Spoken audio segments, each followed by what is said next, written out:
A little something different for us on the ISC Sports Network tonight, and we are absolutely thrilled about it. You are seeing the homecoming parade and ceremonies going through lovely downtown Washington. Every homecoming at every school is special, but once in maybe a handful of generations do you get to dedicate a brand new stadium. And that is what they are doing today. The name is the same, the plot of land is the same, but believe me, everything looks and feels different at Washington High School tonight. It is the all-new Hatchet Hollow, a completely new stadium here for the first time since the 1930s. And literally, the Hatchets are taking the field as you enjoy a look at the pomp and circumstance from earlier this afternoon. Thank you so much for joining us. It is the battle for the White River. It is Pike Central. It is Washington. Both teams coming in at 1-4 on the season. Alongside Jan Bozier, my name is Greg Rakestraw. Thank you so much for joining us for, again, a little something different on this Friday night here on the ISC Sports Network. Jan and I, you and I are lucky that we have been in this town a lot for basketball over the years. We saw the Zellers play and lead Washington to 4 basketball state championships. There has not been that tradition in football. That man that's on your screen, Joe Morris, who is the head coach at Washington, played at the University of Indianapolis, spent most of the next 25 years of his life in the Indianapolis area. He has returned home with the idea of building a tradition here. They've yet to turn that corner wind-wise. They think that's just around the corner. But this facility, my goodness, Jan, it's beautiful. Absolutely gorgeous. I tell you, what a privilege for me to be able to be somewhere where there's so much excitement as you look around this just absolutely gorgeous facility. It's just stunning. It really is. We got almost a capacity crowd. It's homecoming. The beautiful parade, unbelievable. You know, normally you and I use this phrase for basketball. Somewhere Rick Vanderweilen is smiling. It's fire marshal full. We may be moving our cameras a little bit because people are trying to fill in here. We think from a seat standpoint, got about 2,000 available to us, but it is a packed house tonight here at Washington. And again, this is something this community, you can tell, is ready to latch on to and support. Yeah, you only get one grand opening, so you want to make the best of it. And the fact it just happens to be homecoming, are you kidding me? Doesn't get better than that. We're going to let you talk X's and O's in a moment, but a special guest is going to be joining us, and that's part of, in addition to showing you the football game, I want to tell you more about this great community. Obviously, if you have watched our broadcast from this county before, the folks at We Are Daviess County have been quick to jump on and support the game. But tonight is as much a showcase for the town of Washington as well as Washington Community Schools. So I'm thankful to be joined by someone I've known for a handful of years. These days, he is the superintendent here at Washington. It is Kevin Frank that joins us.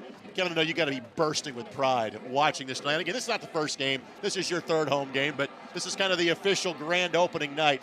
What has this day been like for you and everybody involved? Just awesome. And, you know, like you guys were talking, I grew up in Northwest Indiana, up in Lowell, Indiana, but there isn't any other place in the state of Indiana that does a fall high school football homecoming like Washington, Indiana. Everybody gets excited. We had an awesome parade today. The streets were packed, a lot of floats, a lot of businesses involved. And for us to be able to have the rededication on homecoming night, this is definitely a highlight of my career. If you're a Lowell native, you know winning football. They've won a handful of state titles up there in the region. Right. Obviously, you're trying to get to something resembling that level here at Washington. Your thoughts about the job that Joe Morris has done in trying to lay that foundation these last few years? What Coach Morris is doing really well is building a network of people that want to see Washington have a strong football team. He has done an amazing job of revamping and growing the youth program. The numbers from kindergarten all the way up have grown.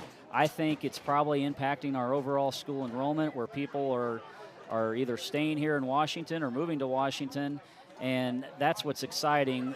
This is the pinnacle, and I know our record doesn't show it right now, but I feel like we're at the ground level, and people are going to see over the next 3 to 5 years the wins come. Well, throughout the course of the broadcast, we're going to play some snippets from educators that are at different levels of the Washington Community School system.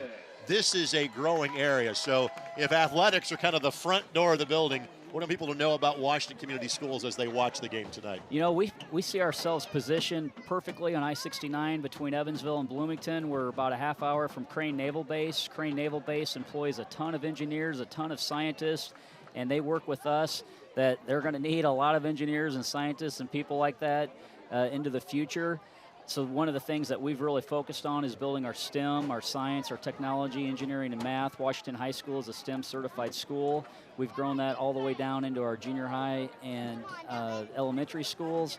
So that's the first thing that we've done. The two other things that I wanted to highlight would be our AP program. We feel like in Southwest Indiana, there's not many schools that have the variety of AP classes that we offer, so we're wanting to provide that rigor to our students.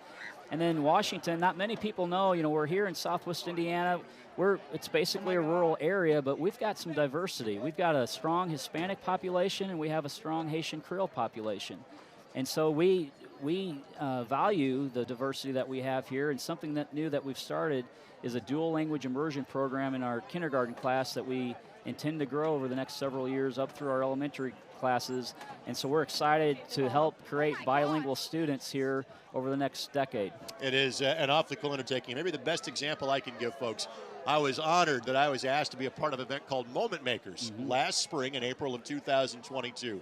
And within 5 minutes of each other, I saw your first Indiana robotics team loading up to head to Rose-Hulman the next day. Right. And I was given a tour of the Hatchet House, which I had been to many times over the years before. But again, while basketball and the venue is what you are known for, it is a full academic experience, and obviously a changing and rapidly growing one that you have here in the heart of Daviess County. Oh, absolutely. We've got a really great teaching staff. Our principals do a great job.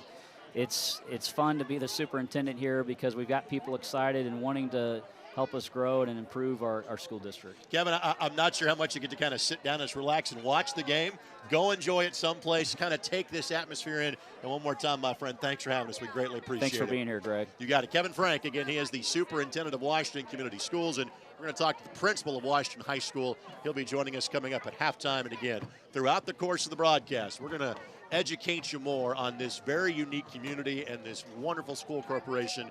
And again, we are thrilled and honored to be here to help showcase it for you on the IHSAA Sports Network. So now, Jan, let's talk X's and O's. Yes. These are two teams that historically have struggled a little bit in football. Pike Central made a run of the sectional final a year ago. First couple of postseason wins really in 2 decades for the Chargers. Washington would have played in a sectional final in the COVID year of 2020, but unfortunately that game got COVIDed out. The Hatchets could not compete for what would have been a sectional championship. Both teams are 1-4. I know in talking with Washington, they feel they've kind of left some meat on the bone. They were leading 35-18 in the third quarter against Princeton last week and could not hang on. What I expect to see from each of these two teams tonight? Well, I think both teams are approaching this game like it is a very winnable game, and they're both looking at it like that. Now, the other aspect of it is for Washington, all the things you just talked about, now this coaching staff has to get this team laser focused. And they now have got to be 100% ready for all the things they worked on this week. So we'll see how that. But I think Pike Central, listen, if you're Pike Central right now, wouldn't you love just to disrupt this great event? What a motivator. And on the other side, Washington, and they feel like they should have and could have won 2 or 3 other games. And so this is one that they want. Listen, it's homecoming, new stadium, all the things. But more importantly, they just need to win. I think every new coach that comes in and knows that it's kind of a long-term build, they talk about things like building a foundation. Well, for Washington, they feel that bright future maybe is next year or the year after that. There are a lot of freshmen and sophomores that you will see on the field tonight. Pike Central has won the toss. They elect to have the football, so we see the Charger offense coming up in a matter of moments. And let's also be blunt about this, Jan. You and I largely see 6A football. For me, it's about all I see, with the exception of the first week of the sectional until I get to the state finals or semi-state round. You can just see a mix. Maybe some of our schools we see in the Endeavor Communications footprint. You see a lot of MIC games, got the first couple of Carmel games of the season.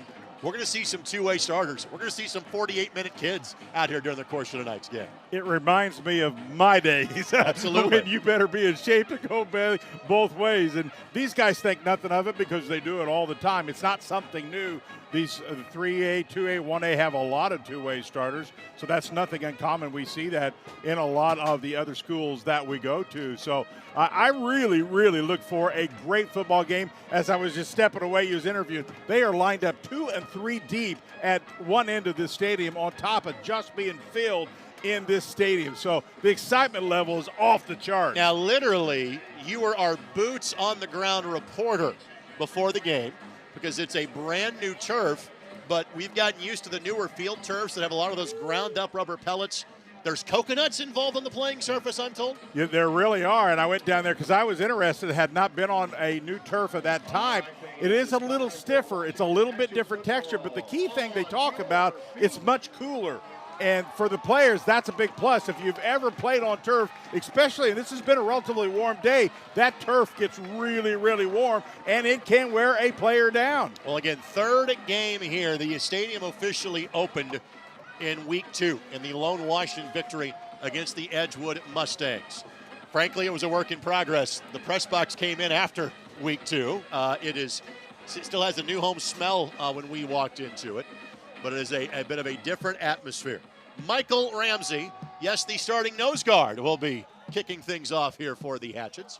And back deep to return a name we will call a lot tonight in Julian Gish for Pike Central. Ramsey, one of the handful of seniors for this Hatchet program. Washington won the regular season matchup against Pike Central last year, but the Chargers got them in the postseason, one of those long-awaited postseason victories for the team to the south on State Road 57. Well, we are thrilled to be here at Hatchet Hollow, and we thank you for joining us on the ISC Sports Network. Short kick, pooch kick, fielded just inside the 30-yard line, and tackle is made eventually by Washington. That is Gabe Hinton that returned that ball for the Chargers, and Pike Central will start their drive at the 32-yard line. Matthew Meadows is the quarterback for Pike Central tonight. He has 675 yards passing with 6 touchdowns and 5 interceptions on the season. Julian Gish and Giles Mason are the 2 leading receivers, and Boyd is the ball carrier. Grant Boyd, he has done the lion's share of rushing for the Chargers on the campaign. You know, Greg, the key for a game like this, both teams really want to get off to a really good start. This is not a game you want to look up the scoreboard and be a couple scores down early. Rivalry game. Quick hitter on the slant. That is Gish, and Gish has a big gain. He is taken down, but not until a gain of 15-yard lines, and I love the basic play call there by Pike Central. Get him started. Yeah, really well thrown ball. Listen, he's a nice target, has great length, and you can see why they like him a lot. Just a one-step drop in stride. I like it when they can get the ball in stride to the receiver. Well, that's about an average play for Gish. He's averaged about 12, 13 yards a catch on the season. And of his first 11 catches, 3 have gone for touchdowns. Both these teams pretty balanced in terms of run and pass. Meadows slings it. Catch is made. And it'll be a gain of 4, maybe 5 yards. It's crossing the 50-yard line. That is Ethan Mann on the grab for the Chargers. Yeah, you talked about the Chargers being pretty well balanced, and they are. But listen, if they can get this passing game going, trust me, they're going to lead with it and use it a lot until you stop it. There in the middle of your screen for Washington is Parker Murphy, their leading tackler at 79 tackles on the season. Murphy and Cordell Turner, those are the guys that are often getting the job done for Washington defensively. And you'll see a lot of these names go in both directions. Meadows throws the deep ball, jump ball, and incomplete. Frankly, both players kind of going back and forth with the hands. We'll see the sportsmanship as the Washington players helping up Julian Gish. It'll be 3rd down. Well, I thought Turner really played him pretty well, and the key was for me, Greg, he knew exactly where that ball was, he being Turner, because that was kind of one of those 50-50 balls, and as a defender, you want to play those where you can knock him down. And Turner, part of that kind of future is now aspect for Washington. He's just a sophomore at 6'3" and $155. So the line to gain for the Chargers is the 43-yard line. Again, blitz coming.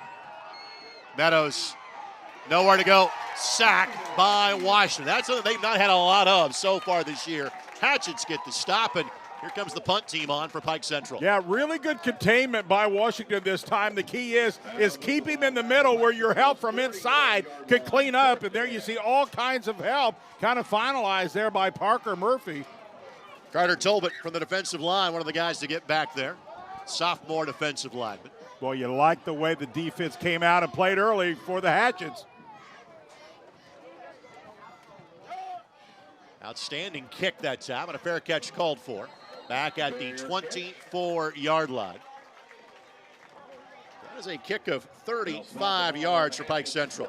Colton Stowers is the starting quarterback for the Hatchets. He has thrown for just shy of 700 yards on the season, 6 touchdowns and 5 interceptions.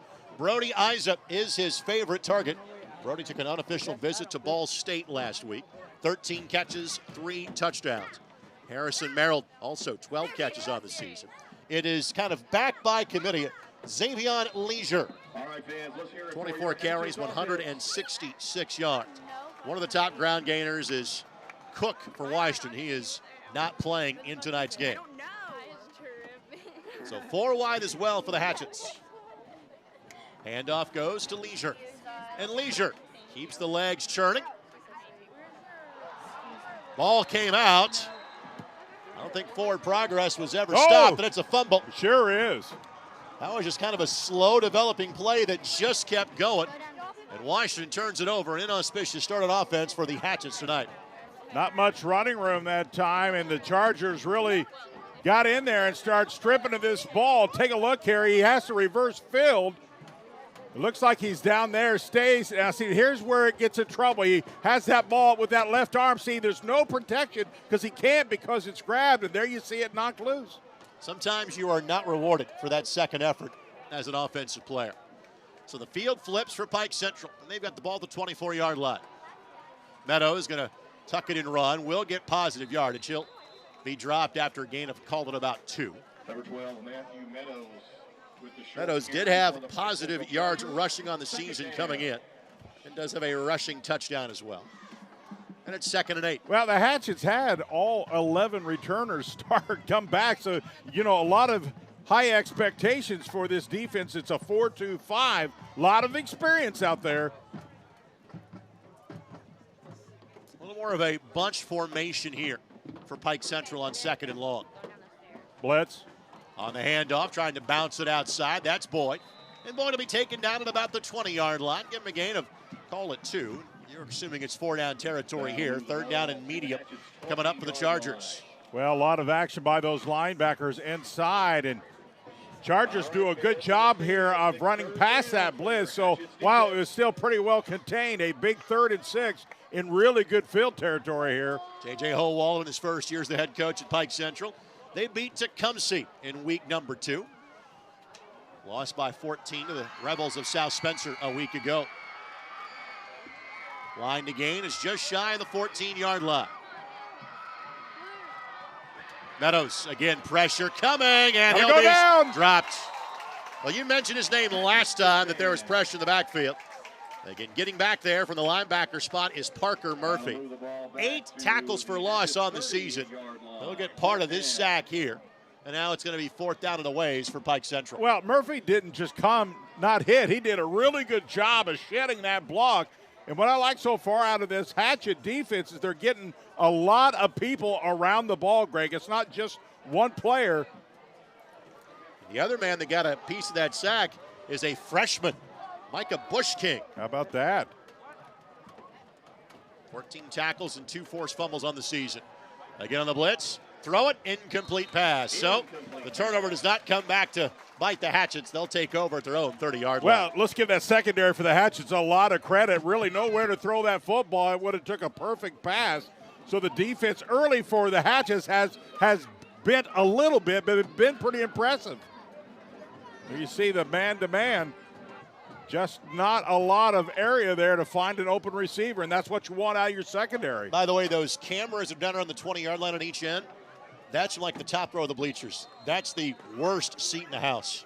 What a palace to watch a football game that we have here tonight. So the last drive was 1 play for the Hatchets. 6 in the box for Pike Central. And now somebody flinched on the motion. I think one of the offensive linemen started to move a little bit early. So 1st and 10 will turn into 1st and 15 for the Hatchets. That'll back it up to the Hatchets' 25-yard line. So far, the offense has been stuck in reverse for Joe Morris's squad. I was out watching them while they were warming up and looking. I try to look at that front line, the defensive front line. They've got some size out there on both sides of this football. Season began with a loss to rival North Davies back in week number 1. In the victory against Edgewood. Here in week number 2, a 28-0 shellacking of the Mustangs. Fake the hand up on the jet sweep. Good job to pick up the blitz, and IHSAA just couldn't hang on to it. Little wheel around after the motion that time. May have heard some footsteps coming. It'll be second down. Little play action this time. I like the call, trying to get those linebackers to bite on that fake. Execution was there, just a little overthrown. Had a chance to talk to Brody's dad, Gary, via Facebook before the game. Had the pleasure of going to college with his dad. His dad, a pretty fair player of his own accord in his days at both Avon and the University of Indianapolis. 2nd and 15. There you see the Pike Central defense. They'll run a 3-4. Hand over the jet sweep. Murphy is trying to pick his way, and it's a good chunk of that yardage back. Or Turner, excuse me. Cordell Turner was the ball carrier for Washington. He'll cross the 35-yard line, give him a gain of 11. It'll be 3rd down and 4.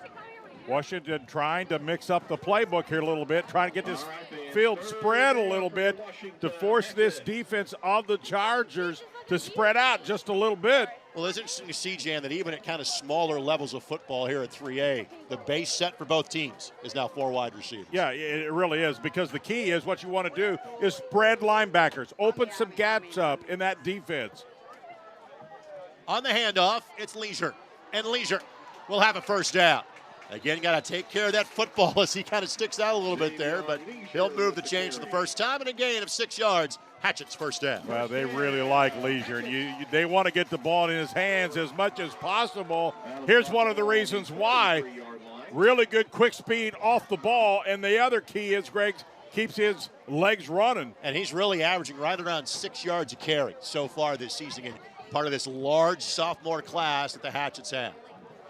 Play clock is at 13, so Washington's got plenty of time to get set here as they approach midfield. 6-man box here for Pike Central. Stowers looks to throw. Throws the deep ball and overthrows his target. That was Levi Burkemper, listed as a quarterback, a freshman in the pattern that time. It's 2nd down. I still like the call. What Washington's trying to do here, Greg, is once again stretch it horizontally and vertically. Pretty good, I thought, secondary play that time by man of Pike Central. Then he got some backside help from the safety. So it was pretty well covered. It would have took a perfect pass. Stowers about a 50% passer, a little bit better than that on the season. 6 touchdowns and 5 interceptions. Stowers this time will keep a little counter play, and Stowers tripped up right before he has a first down and crosses the 50-yard line. Gives Stowers a gain of 12 or 13. Stowers finds a little opening here. Let's see. I think that was intended for him to run a little ISO run for the quarterback. They found something a little over that left guard, and a smart play by him, and a big first down for the Hatchets. Briar Thomas in on the tackle, tripped him up for Pike Central. Stowers, 13-yard pickup. So back-to-back first downs for Washington. Stowers on the season, also about 6 yards a carry. Empty set in the backfield this time with 5 wide. Stowers looking near side, and good idea. Just float it out in the flat, take what you can. And again, some of these players will go both ways. That's Parker Murphy, defensive starter, but has 2 receptions this season, has 14 carries on the year, and he'll move the ball for a gain of, call it, 7 yards. Well, here's why this play was so successful. First and foremost, that front 5, take a look here. He can write a book right now. He's got so much time to read the field. He sends one wide receiver deep and another in the flats, and that leaves the other one wide open. You can only cover so many men, and they really flooded that right side. So we are past the halfway point now of quarter number 1. Pike Central had the ball as deep as the Washington 20-yard line. IHSAA bobbled it. Loose football. Stowers diving for it. Pike Central thinks they have it. They do more than think they have it. They've got it. So a second drive ends in a turnover for the Washington Hatchets. Pike Central comes up with the football.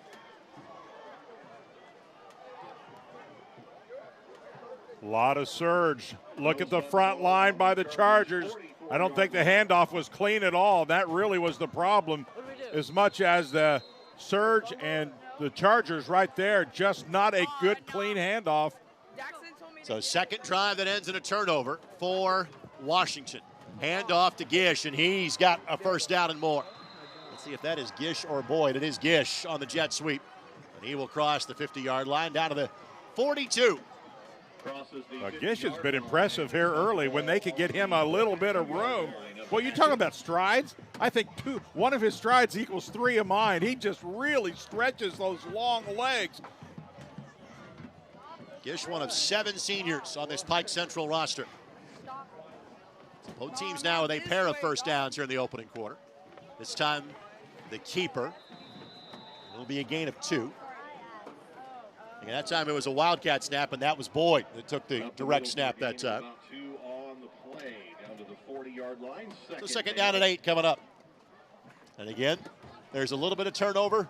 Not a lot when you switch from offense to defense. Half the guys kind of stick around on the field knowing they're going to play virtually every snap of the game tonight. It's going to be an interesting down. 2nd and 8, Greg. Split backs in the backfield. And again, just power left side, trying to find a seam, and well played. Good recovery that time by Washington. Again, it's Boyd. He gets credit for a yard. 3rd and long. Parker Murphy again. I really like the way Murphy uses his hand, and the key is how he reads. You've called his name at least 2 or 3 times. His ability to just find the ball and get there quickly. Let's do some math. They've played 5 games. He's got 79 tackles. You can understand why. 16 a game. He's getting a tackle every 3 minutes is the ratio so far this year. Blitz coming. It's a screen. Good block by Pike Central, and going to be right at the first down marker, and judging by where they mark his forward progress, he's got it. So the screen to Boyd, that's his 10th catch of the season. Well, screens are only as good as you sell them, and he really does a great job of selling this over to that right side. Give Boyd the gain of 7 and move the chain. That's the second time now in 3 drives the Chargers have had the football past the Washington 35-yard line. You see a lot of screen passes, and the difference between those who work and those who don't, selling and execution. Again, blitz. Meadows will go down. 3rd time he has been dropped for a loss in this game. Back to the 36-yard line. Loss of 4, 2nd down. Michael Ramsey, one of the tacklers out there, again, assist from Murphy, but Ramsey with a really good job that time of finding this ball carrier. Right now, down in this area as a defense, you've really got to stiffen up. You got to read a little quicker, not a lot of real estate. Already as many sacks in this quarter as Washington had all year coming into the game. Again, the blitz. On the slant, great catch made. What a catch. That ball was behind him. That is a 16, 17-yard pickup, and that is Gish that looked like almost he had stickum on his hands to bring that one in. Take a look at this. Just drives his man. Now take a look at this catch. Are you kidding me? And I'll tell you, it wasn't because he wasn't covered. That's just a great catch. Sometimes a really good play nullifies pretty good defense. Yeah, Tordell Turner knew it was him or nobody. If he didn't make that tackle, Gish was going to score. But now the ball in the red zone here for Pike Central. Wow, he is quite the athlete, Craig. Impressive here early. And the Hatchets are selling out, bringing as many as they can. And that time out of the backfield. Back just kind of broke off the route. That's Alex Gray. Plays both wide receiver and cornerback for Pike Central. Unofficially now, Meadows is 4 for 7 for 41 yards for the Chargers. Well, you always got to feel when you get in the red zone, your efficiency in the red zone. You get down here, and sometimes in these games, you're not down there a lot. So when you do get down here, Greg, you got to produce.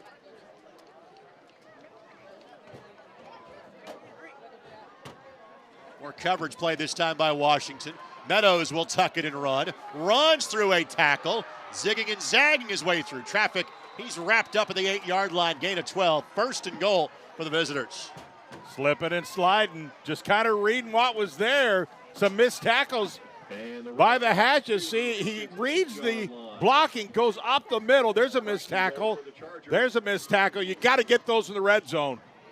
That was Eli Jenny that was the defensive lineman closest to it. Rylan Memmering ends up making the play. But it's now 1st and goal for the first time tonight as we approach the end of this rapidly moving opening quarter. Hatchet's really got to stiffen up here. Linebackers got to make quick decisions here. Not a lot of time, not a lot of real estate. Again, Boyd will keep. Again, a missed tackle in the backfield. Boyd keeps the legs going, and he will score. Pike Central in this homecoming game for the Hatchets gets the first touchdown of the night. Boyd, his third rushing touchdown of the season. It gives the folks from Petersburg and surrounding areas a chance to smile. Touchdown, Pike Central. Well, it was an impressive drive. They did a lot of good things. Let's take a look at the touchdown run from about the 7 or 8 yard line. See, pressure got to him. Now, here's where your backside has got to clean up. Let's take a look at it from another side. Look, Hatchets get to him right there. But he did not get that backside help, and good job by Pike Central in scoring. Extra point try is up, and this one is good. So the Chargers take a 7-0 lead against their rivals to the north in Washington. We'll take this quick timeout. Back to Hatchet Hall in a moment as you're watching this special presentation on the ISC Sports Network. I'm proud to teach at Washington Community Schools. They offer a lot of things and opportunities to students and staff in ways of technology and other opportunities, different programs such as the STEM club and robotics teams. And there's something that everybody can get involved in and that they really can enjoy. The number one reason I love to teach is because I love to be able to build the relationship with students.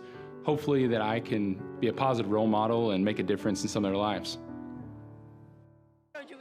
Well, we'll showcase Washington schools throughout the course of the broadcast, as will the entirety of Daviess County. Go to discoverdaviess.com, visit daviesscounty.com, and wearedaviesscounty.com. All of those things will tell you more about this wonderful place to live, to learn, to raise a family. A jewel of southwestern Indiana. Thanks for being a part of our coverage this evening here on the ISC Sports Network. Greg Rakestraw, Jan Bozier with you. You and I are kind of built like 55 and 74s. I like seeing the offensive linemen out here kicking. Pike Central impressive on that drive. They really were executed, really kind of take what the defense allowed you to have. Now, that being said, Hatchets have got to clean up. A couple turnovers have really hurt them, have taken them out of an offensive rhythm. They got to get back in it. This one through the hands of Turner. Memmering has it, and there is a window here. He could go down the sideline. They're not going to get him. No flags on the play. This will go more than 90 yards. A homecoming kick return touchdown and an extra point away from the Hatchets tying it up. Rylan Memmering takes it to the house. Well, he just really does a good job of reading his outside blocking, and as soon as he's seen it, he just kicked on the Jets. And what I like about it, a lot of times, Greg, watch him. When you see runners come back, they start trying to seize anybody around him. He finds his seam right here. Now he turns on the Jets, and there's nobody catching him right now. So as official as we can be on the broadcast, let's give him credit for 91 yards. They filled at the 9-yard line and takes it all the way. And as we'll watch this replay, an extra point, you're going to be lined up. He wasn't touched the entire run back. Not even close. And that's what you want. You need at times for different pieces of your ball club to step up. And when you can get, Greg, a special team TD, that's great. But Ramsey's extra point kick is blocked. So penetration by the line from Pike Central. So the Chargers maintain a 7-6 lead, but you kind of get the feeling that might be now that both teams have a touchdown. I think there's several more to come going in both directions tonight. Yeah, here's a missed opportunity here. The snap a little late, kick a little low, and so a missed opportunity. I'm not sure I've ever seen a kick block that was as casual as Jowl. He got that one like his hip. He kind of went into safety mode as he knew he had the kick covered that time. So 7-6 in favor of Pike Central. Look at the football back. Well, of all the things that has not went their way, sometimes you just need a big-time play like that, Greg, to get your team back focused and see if they can get that defense re-engaged. Defense, I thought, came out pretty well, but then the tackling kind of way, let's see if it comes back for the Hatchet. It has to come back, quite honestly. All right, Hatchets fans, let's hear it for your Washington Hatchet. I want to thank our tremendous ISC Sports Network crew. Thanks to Vince Morales, J.D. Arlen, Eldon Wheeler. Thanks to Buzz. Thanks to Nick. Thanks to Jason Porter. Thanks to everybody involved in our broadcast tonight. Oh, what's that? So many guys willing to make the drive to Southwest Indiana with us this evening. A little faster these days, courtesy of I-69. That's for sure, and we thank you for that. And perhaps the play-by-play guy's lead foot. That might also have something to do with it, too.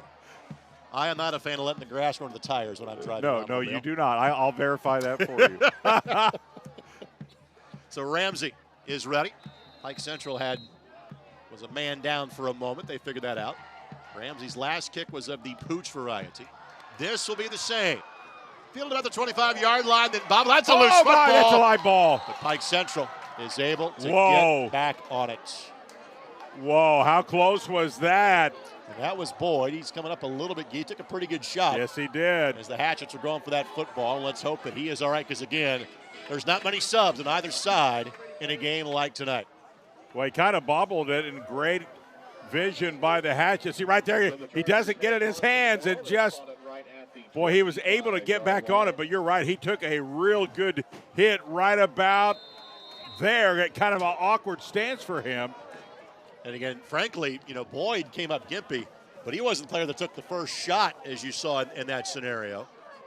That was Matt Hayes that kind of took a knock in the effort to get that loose ball. And Pike Central will take a timeout.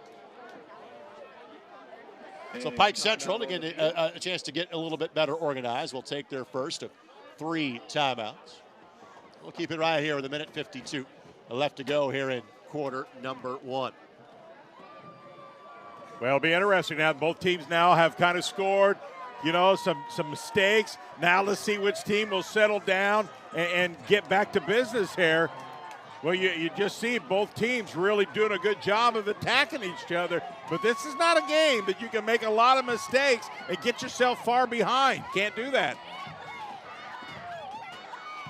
I want to thank the folks at Bill Dobson Ford for sponsoring tonight's broadcast on the ISC Sports Network. Thanks to Bill Dobson Graphics, Bill Dobson Ford. A Dobson deal is a better deal at Bill Dobson Ford. Bill Dobson Ford on South Meridian Street in Washington. Go to BillDobsonFord.net for more information. All right, Washington. Well, there's no doubt that the Chargers are going to continue to find opportunities for Gish in different ways. If you're the Hatchets now defensively, Greg, linebackers got to know where he's at.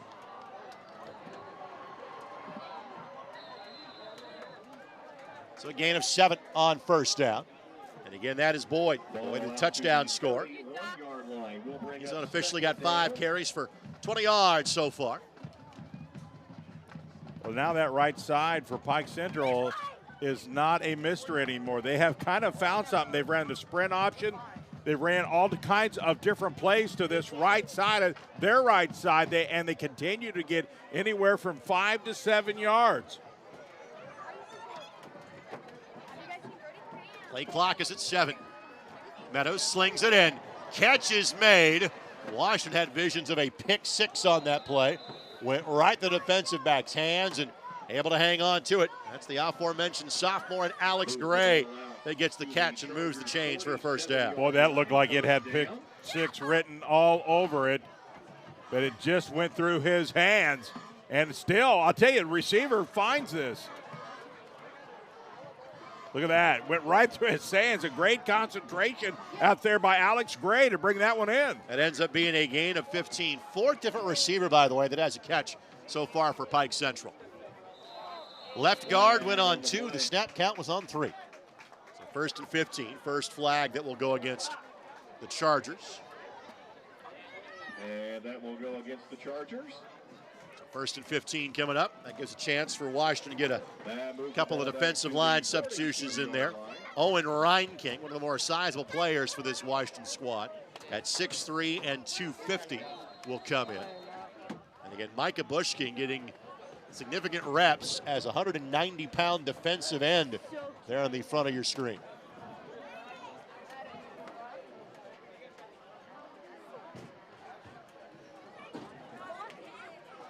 Hatchets bring pressure, and on the crossing pattern, incomplete pass. Leisure on the tackle. He's going to be warned. Hey, he's going to get a warning the first time. Hey, there's a little bit of a late contact there. You're just going for the ball. Just kind of pay attention. I think that's well done. I completely Have the agree. conversation first. Absolutely. That's great officiating is what that is. Listen, You were right on that border, so I'm going to tell you, next time, that's probably too much. I think that's superb officiating. Talk to the guys. Help them out. They're still learning on both sides. 2nd and 15. Again, looking for the screen, and that one was well covered by the defensive backs. They read that one well. Gish was the target. That is IHSAA that was in coverage. He was joined by Turner on the play, and Pike Central really kind of behind the chains on 3rd down for the first time tonight. Yeah, you're exactly right. That is about as well as you can play that screen pass. They've shown that pass a couple times now with some success, but that time the key for a screen pass defensively, Greg, is to quickly read it so you don't go for that sell. Stay back, and they knew exactly where that receiver was. Well done defensively. So the ball's got to get to the Washington 43-yard line. It's 3rd down and 15. Oh, that's offside. Can't do that. Now all of a sudden a couple mistakes by Pike Central, and now all of a sudden they've kind of lost their rhythm a little bit offensively. Well, let's face it, these are still two teams learning how to win. Right. Both at 1 and 4, and sometimes the difference are those missteps like that one. They had no question about it. And that's some of the things you have to put up with a young team. A little more veteran team, you lose your mind as a coach. This late in the season, game 6, to have some offside penalties, you're not going to understand that. A younger team, you give them a little more room. Just counterplay here. Just trying to minimize the damage, though. Meadows had a good run going. He kind of bounced it back inside, kind of waited outside. Can't blame him there. Gain of 6 on the play for Meadows. He's back in positive territory after taking 3 sacks in the opening quarter, and that will be the final play of said opening quarter. It's been entertaining, and it's been a phenomenal atmosphere here at Hatchet Hollow. Chargers 7, Hatchet 6. 2nd quarter comes your way next as you're watching this special presentation on the ISC Sports Network. I love teaching at Washington Community Schools because we are creating a cultural atmosphere around the framework of Kids at Hope. We are here as faculty and staff to show the students that we believe in them, we're here to support them, and no matter what, we believe that all children are capable of success, no exceptions. I love teaching music, band in particular, because it can be an outlet for a lot of students. Music, I've always been involved in music since a young age. It is my passion, but it also creates a really strong sense of community for students. It's a home away from home, or a home that some of them might not have, outside of this band room. So it's a really special place where kids can be more than what they feel they can be. A good look at the setting sky off to our west. The guys in the truck are being creative, using their own iPhones to work into the broadcast. I like it.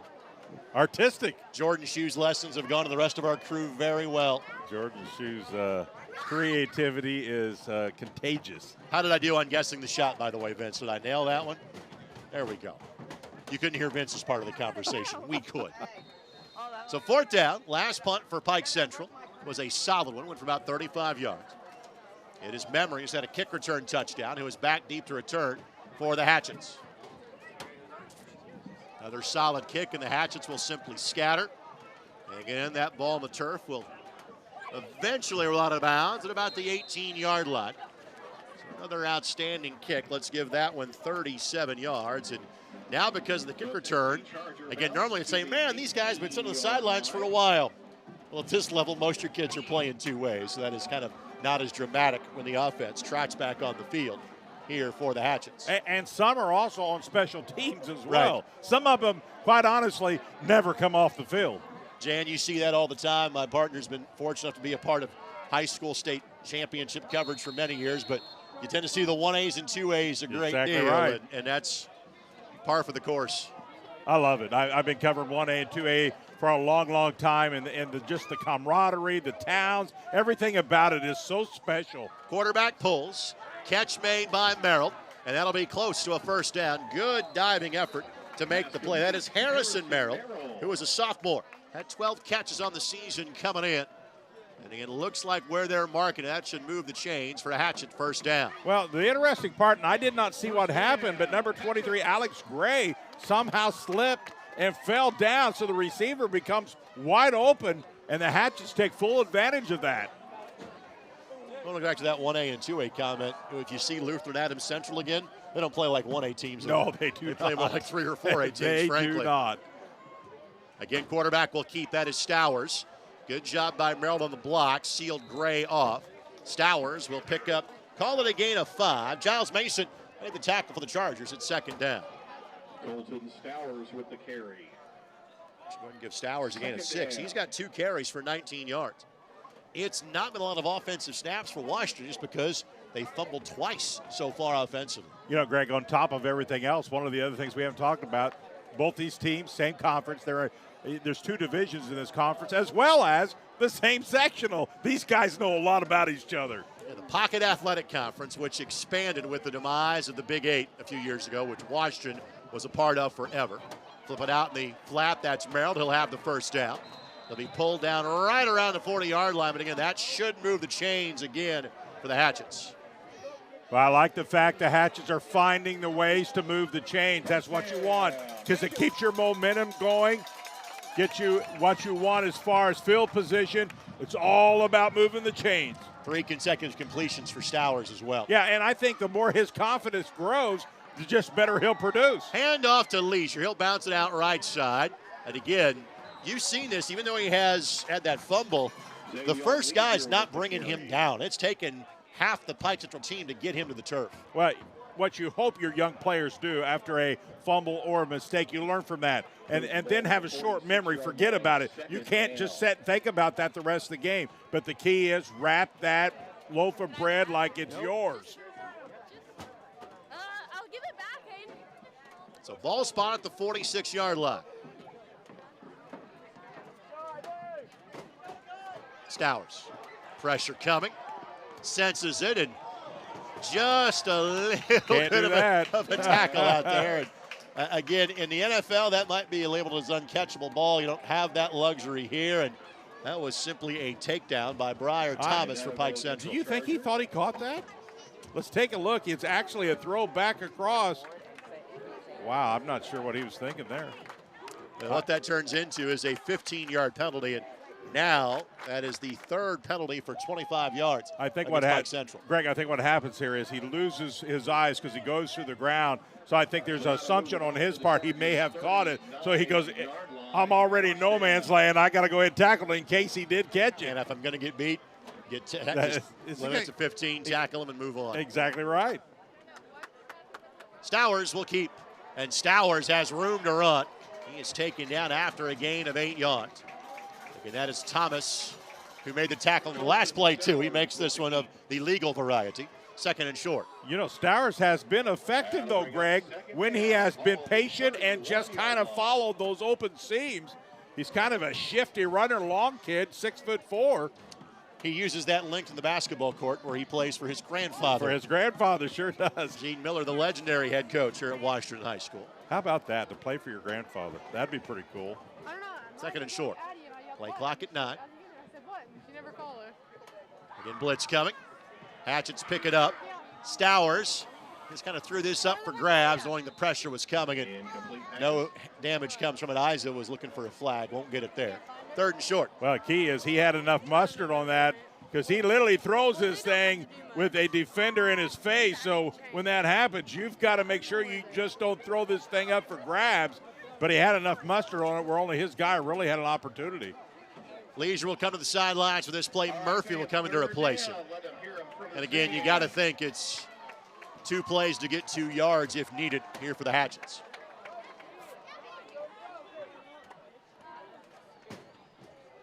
Handoff, first down. So again, normally Murphy's playing linebacker, but he'll have some selected carries when they need it, and he moves the chains again. First down for Washington. Yeah, they're not afraid to use 3 or 4 and sometimes 5 at running back just because of that never coming off the field type scenario. But listen, I wouldn't be afraid to hand that young man the ball anytime. He just plays rough whatever he does. And again, Cameron Cook was their leading rusher on the season. He is not playing in tonight's game for the Hatchets. He's got the shirt on, but not the helmet nor pads on the sidelines. Leisure is back in, bounces this one outside. He is gone. Big hole. Touchdown for Washington. Well, he'll get all the accolades, and rightfully so, but that thing was a touchdown from the time he was handed the ball, Greg. That front line absolutely gave him a tunnel to run through. Take a look. There's the parting of the seas. There's the pulling guard, and he doesn't need much. But that flat out was blocked to perfection. Kudos to that front line of the Hatchets. So the last extra point try was blocked. So this time, the Hatchets will go for 2. For the first time on this homecoming night, Washington is in front. For Leisure, it is his second rushing touchdown of the season. That one goes for 26 yards. Boy, if you could give it that young man that type of room, look out. So 2 wide each set. Make the jet sweep. Out in the flat, and Leisure couldn't hang on to it. Would have been tough if he could try to beat the linebacker on the play. But again, the Hatchets leave a couple of points on the board. Early in the second quarter, it is now Washington 12 and Pike Central 7 as you're watching this homecoming and rededication night for Hatchet Hollow. Back after this on ISC. One of the things I love most about working for Washington Community Schools is all of the people I've met during my time here. I've been working for this district for 5 years and I've met some amazing people so far. I've made some great friends and awesome connections throughout my time. They've helped me become a better teacher, mentor, and friend here in the school and throughout the community. I've learned so much from these people and I can't wait for many more great years here at Washington.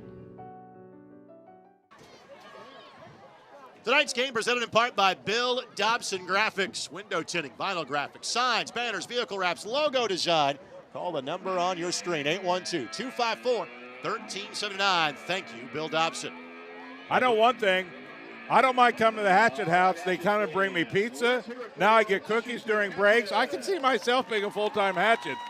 I'm starting to get a little skinny, and they're feeding me. I like it. You do have a commemorative Hatchets football hat from a previous trip down here for a semi-state. Listen, I love coming here. I get hats and food. What else would you want? Listen, you know, they were talking about this facility, obviously a great facility for the football team. But now, for the first time, the track team can actually play run under the lines. Elementary people going to use the field for phys ed. The band gets to practice on a turf field that they compete on. This thing is much, much bigger than just this football team. But, boy, what a great, great thing. Again, the kick a little bit longer this time. Pike Central field Ramsey's kick just inside the 10. Good run back here. And it's Boyd that brings it back to the 31-yard line. So literally, if you look at like the track around the field, it might look like just an extension of the artificial turf. That's because the track hasn't been lined yet. It literally is so new. Yeah. They have not put the lines on the track surface. So this is a redone track here around Hatchet Hollow as well. Now, I think this is a key point in this ball game for really both teams, and I'll tell you why. How can Washington now take this momentum that they've now gotten with this lead and improve defensively on the other side? Let's see if Pike Central goes away from what they have done. I doubt much, but let's see what they do. And again, Washington consistently blitzing the quarterback, but that leaves empty in the backfield. And now down the sideline, and a jarring hit given that time on both ends, but really laid out by Boyd. That was Leisure that took the worst for it, but I believe the quarterback in Meadows is injured behind the play, or is that a lineman that is down? So that is a gain and a big gainer for Pike Central, but it could be costly. So that is a gain of 25 yards. But obviously the game plan could be changing momentarily from the Pike Central perspective as training staff from Washington will race out quickly. Coach is out for Pike Central as well. With his injury, let's go ahead and take a quick timeout. We'll come back and update you, but it is Pike Central ball at the Washington 44. They trail it by 5 here in the early going to the second quarter as you're watching on the ISC Sports Network. I love teaching at Washington Community Schools because it truly feels like one big family. We're a part of a small community. Everybody here is more than welcoming, friendly. As my first year here, everybody was more than willing to help me with whatever I needed. Our community is very diverse here. We have lots of families from different ethnicities, and I truly get to learn about them every single day in my classroom. Students here truly love each other for who they are, and we're just one big, great family here at Washington. So that was the quarterback in Matthew Meadows, and again, he took a pop at the end of this play. Good job by Boyd to turn that upfield. Again, watch this wallop at the end. Yes, sir. A couple of battering rams going at it there. Luckily, it was shoulder to shoulder. Yeah, good clean hit. What happened here is he got hit from the blind side, if you will, didn't see it coming. And I think he just kind of fell with that defender right on top of him. He looks like he's trying to shake it off. That's great news. So the backup quarterback is listed as Carson Wiscaver, who is a freshman. It might be a bit of a change of offense here for Pike Central, as that was simply a bit of a kind of a wildcat snap. That was a loss on the play. But, Greg, once again, that right side, they love that little flare or sprint option pass to the right side. It has just had huge success here in the first half. That was Boyd who got the direct snap, the usual running back. And we'll see what exactly Pike Central has to offer, if they will just kind of keep lining up in that formation, almost kind of going full house backfield, and see if they can, just from a number standpoint, kind of outrun Washington. This will simply be a power play left side. And again, now Washington sitting on that run, getting defensive penetration. You kind of almost wonder if they're just trying to buy time to see if they can get their quarterback back in the game. They're basically just kind of snapping to him and letting him go. And I think, is that him coming in? It is. Yep, there he is. Returning. That's great news. That's really good news for Pike Central. Never want to see anybody not able to participate. He took a shot. Looks like he's going to be okay. I watched him warm up over there on the sidelines. Looks like he was going to be okay. That's great news. Eli Jenny made the tackle in the background, or the backfield, I should say, for the Hatchets. Play clock at 1, at 0. Didn't get it off in time. I think Pike Central saw that. Yep, they're going to burn their second timeout.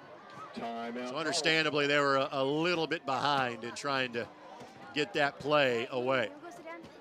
Well, and the timing of that was not good. After that real long play, they basically just kind of gave away 2 or 3 downs here. Now they're forced with a 3rd and long and almost got a penalty. Good timeout called.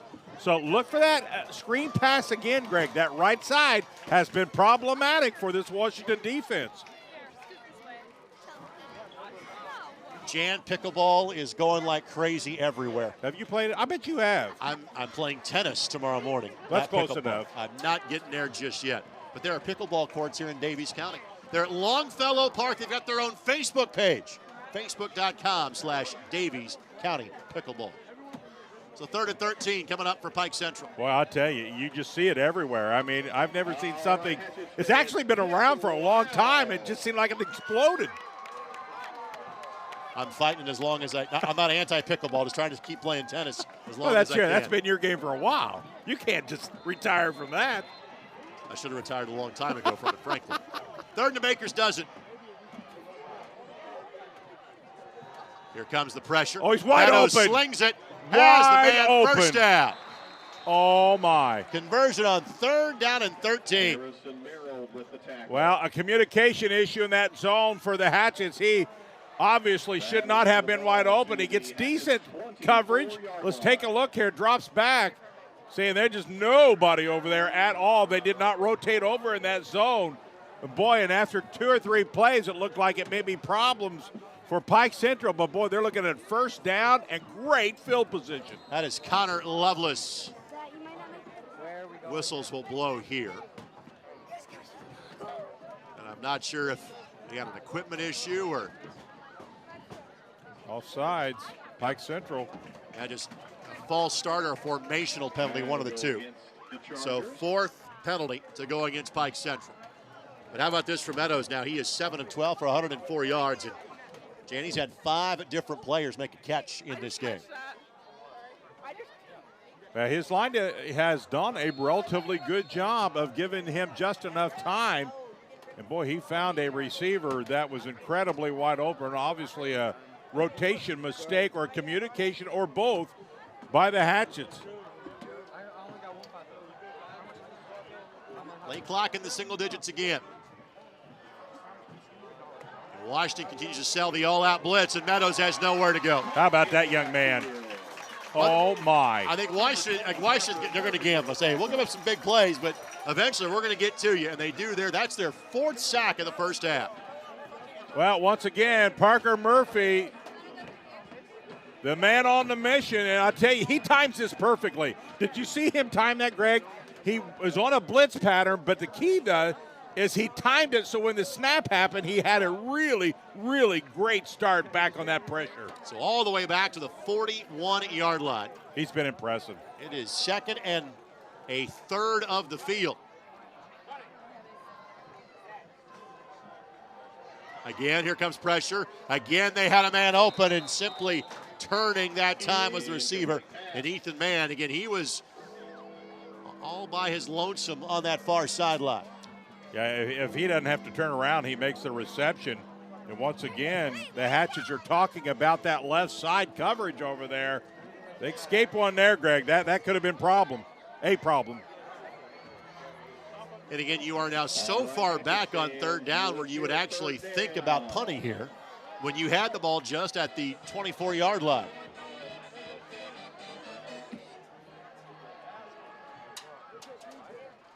See if Washington drops it a little more back in coverage than, say, the all-out blitzes we have seen for a good chunk of the game. They're Blitz bringing again. pressure again. And down the sideline and tipped away. Oh, that's really good coverage that time.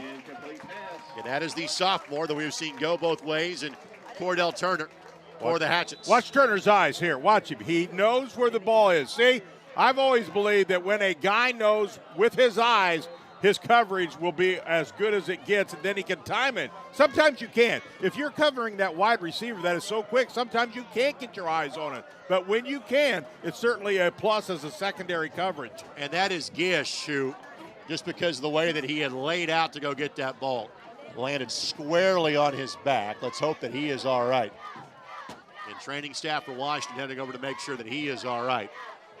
That was just the absolute effort he was giving, trying to track down the ball.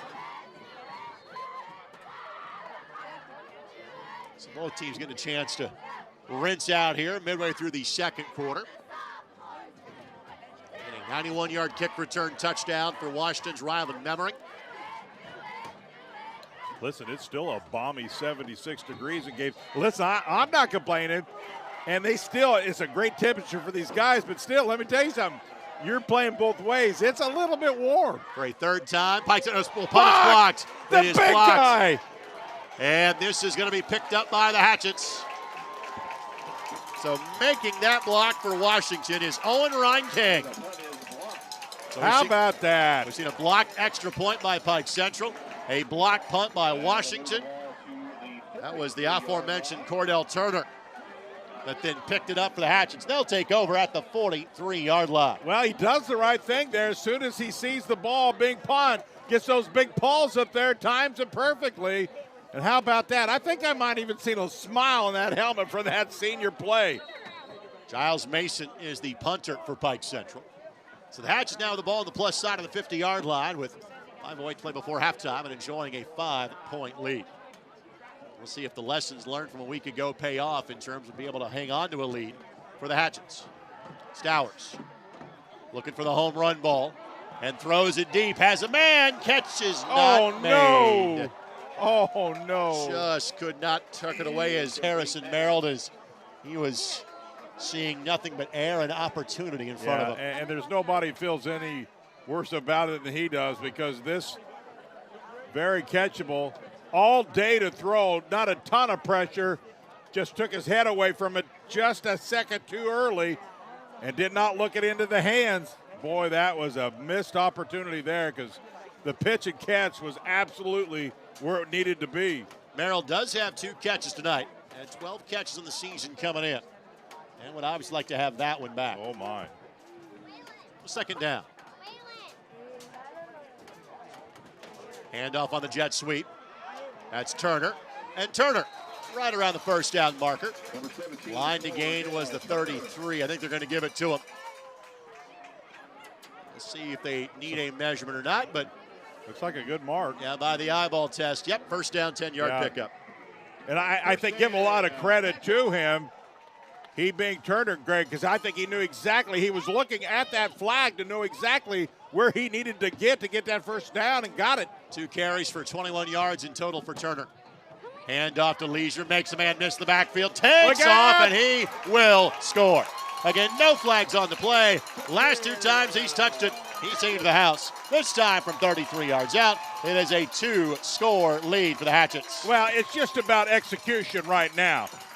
That front line, I've really been impressed with it here in this second period. They have picked up the pace and played a really good game. And he's got talented runners. And you give talented runners space and good blocking, Greg, and they'll do special things. And again, he is just a sophomore.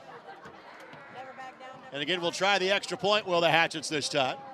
Their first attempt was blocked. IHSAA is the holder.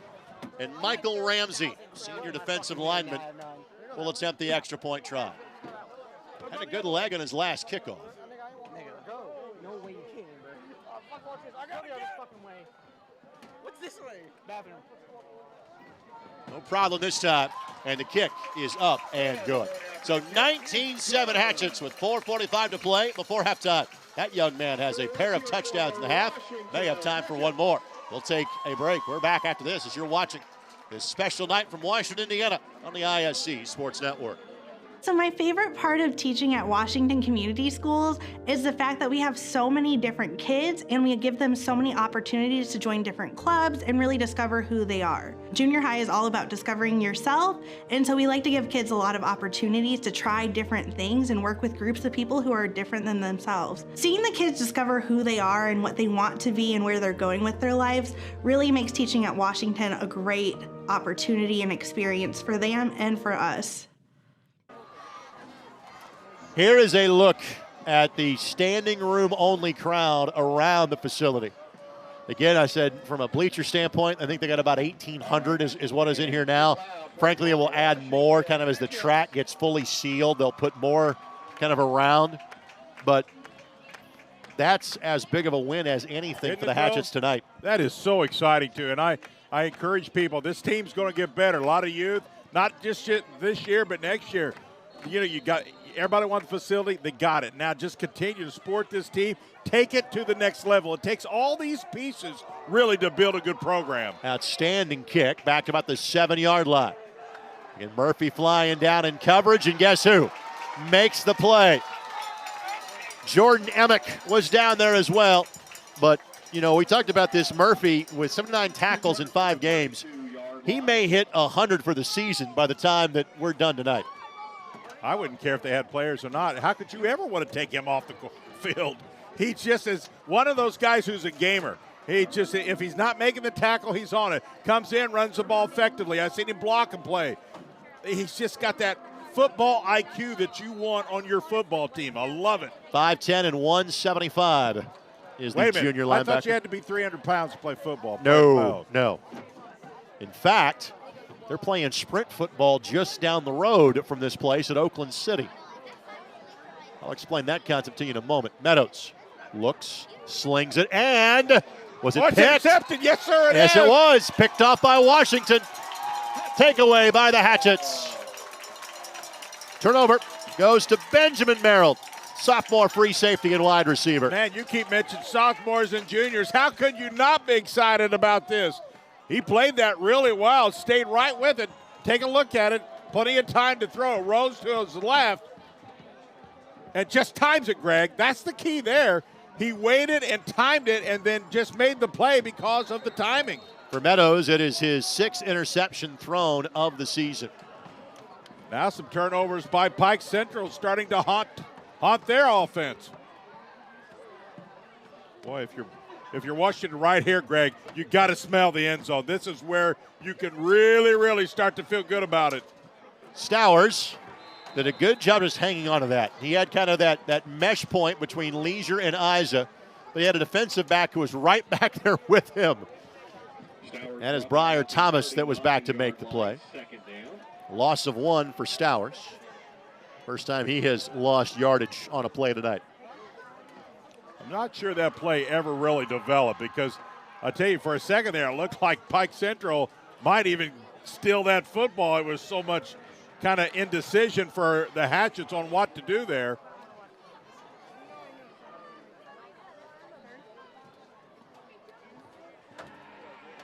Out in the flat, Isaac makes the catch, runs through a tackle of a defender, and another one, and he'll step out of bounds at about the 33-yard line. Gain of call at about 6. It'll be 3rd down and 5. Well, yards after catch, what you'd like out of your receivers. This time, quite honestly, the Chargers do not do a very good job of tackling this time. But listen, what I like about anybody that has the football in their hands, you keep pedaling those legs until at least 2 guys bring you down. Never allow just 1 guy to bring you down. We approach 3 minutes left to go here in the first half. Momentum squarely on the side of the Hatchets. Pike Central brings pressure. Stowers reads it. Flag thrown immediately, and really no gain there. That is Merrill on the catch, Harrison Merrill.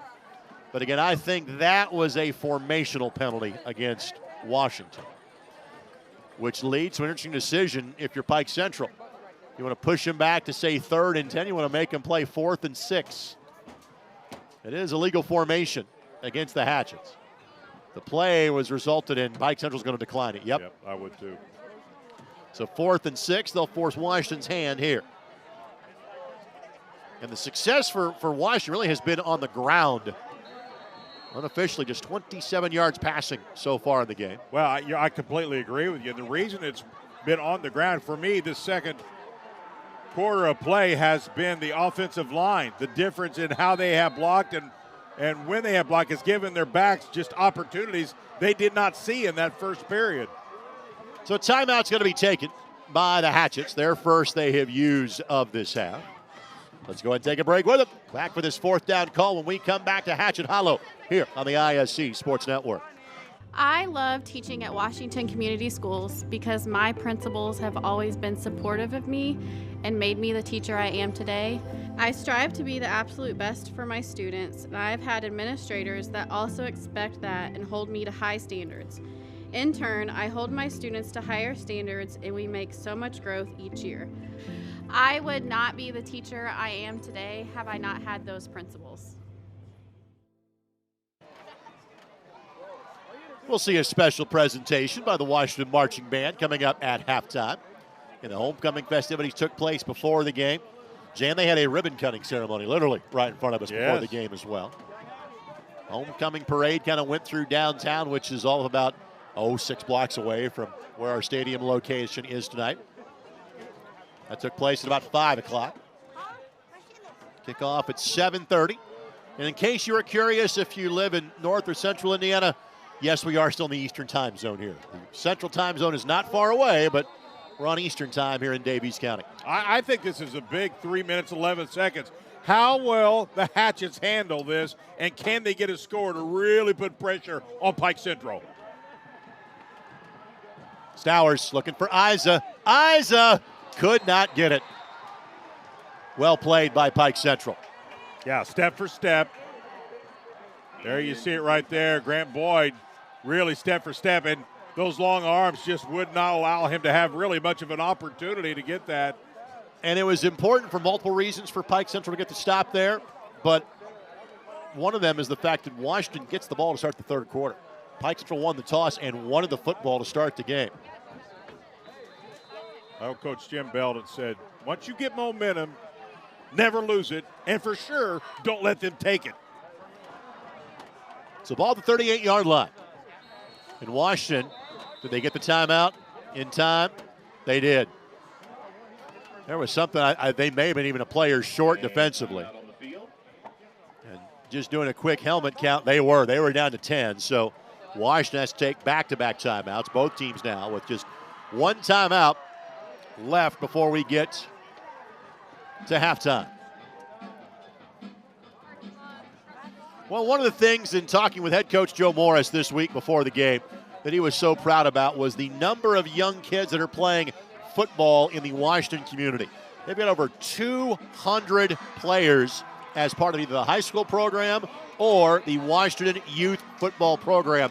Find out more at playyouthfootball.com. You and I were talking about that just as we were coming down.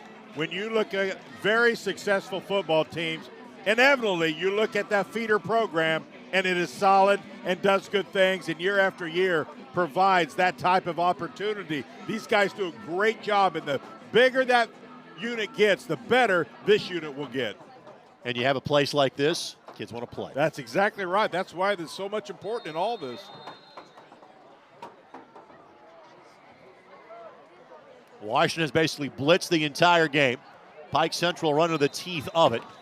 And that'll be a gain of just 2. And again, both teams, because they've already called a couple of timeouts, there's not a lot either side can do to kind of stop the clock in this scenario. Well, the key right now for the Hatches is no mistakes. No mistakes. 244, do not allow a mistake. And if I'm Pike Central, I got to find a way to put some points on to give me some momentum. They had some in that first period, kind of lost it here in the second. 3 turnovers in tonight's game. Really only one has kind of directly led to points. They'll sling it. Catch made. Turf Monster helps that tackle a bit as well. 5-yard pickup. That is Gish on the catch. That is his third of the night for 36 yards. Meadows now 8 for 16. 109 yards and an interception. And Greg, right now for the Hatchet defense, this is where your seniors and your leaders are talking. Listen, keep everything in front of you. No need to take a risk here. Keep everything in front. Team tackle.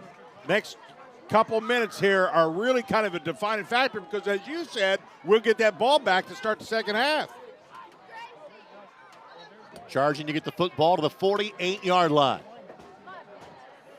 On the throw, great catch over the middle in traffic. First down, Pike Central. That is Giles Mason that makes the grab at the 44-yard line. Well, he's a big young man. He went up, and he knew he was going to take a hit. You're kind of in no man's land over the top right here. Still kind of sacrificed his body, if you will, because, man, he took a shot. Obviously, a lot of the things that we are talking about in this broadcast are from the Washington perspective. But you can see that Pike Central's got some pieces there as well. There is a flag that is down in front of the Washington bench. I don't think it really had much to do with kind of the direct. They're going to say an eligible man downfield. So, unfortunately for Pike Central, that will wipe away what was an outstanding play on third down. And you almost wonder, was potentially Mason covered up on that play? In other words, it was kind of a late flag that looked like it was thrown. And that may have been somebody unintentionally covered somebody up in the formation.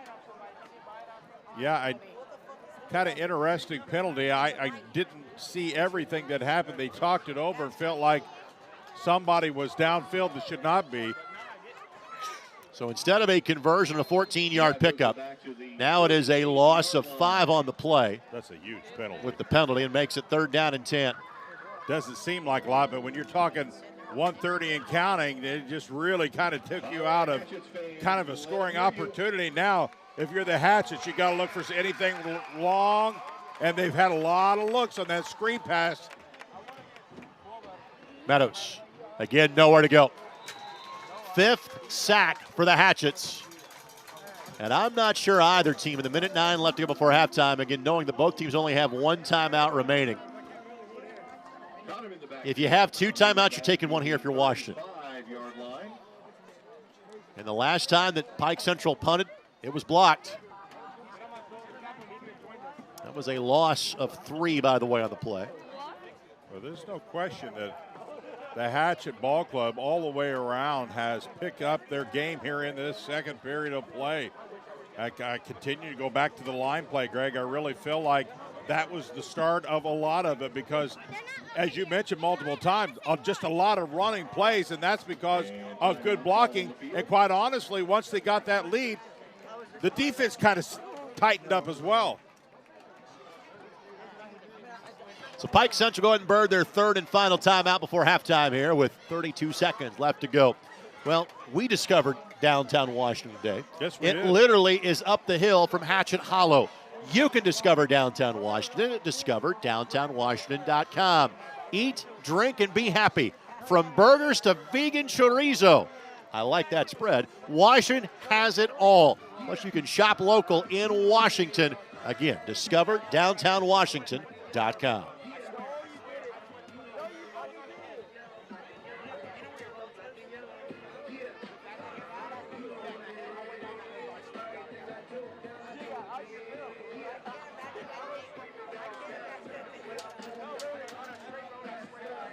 Last punt was blocked. Mason will drop back to kick this one away.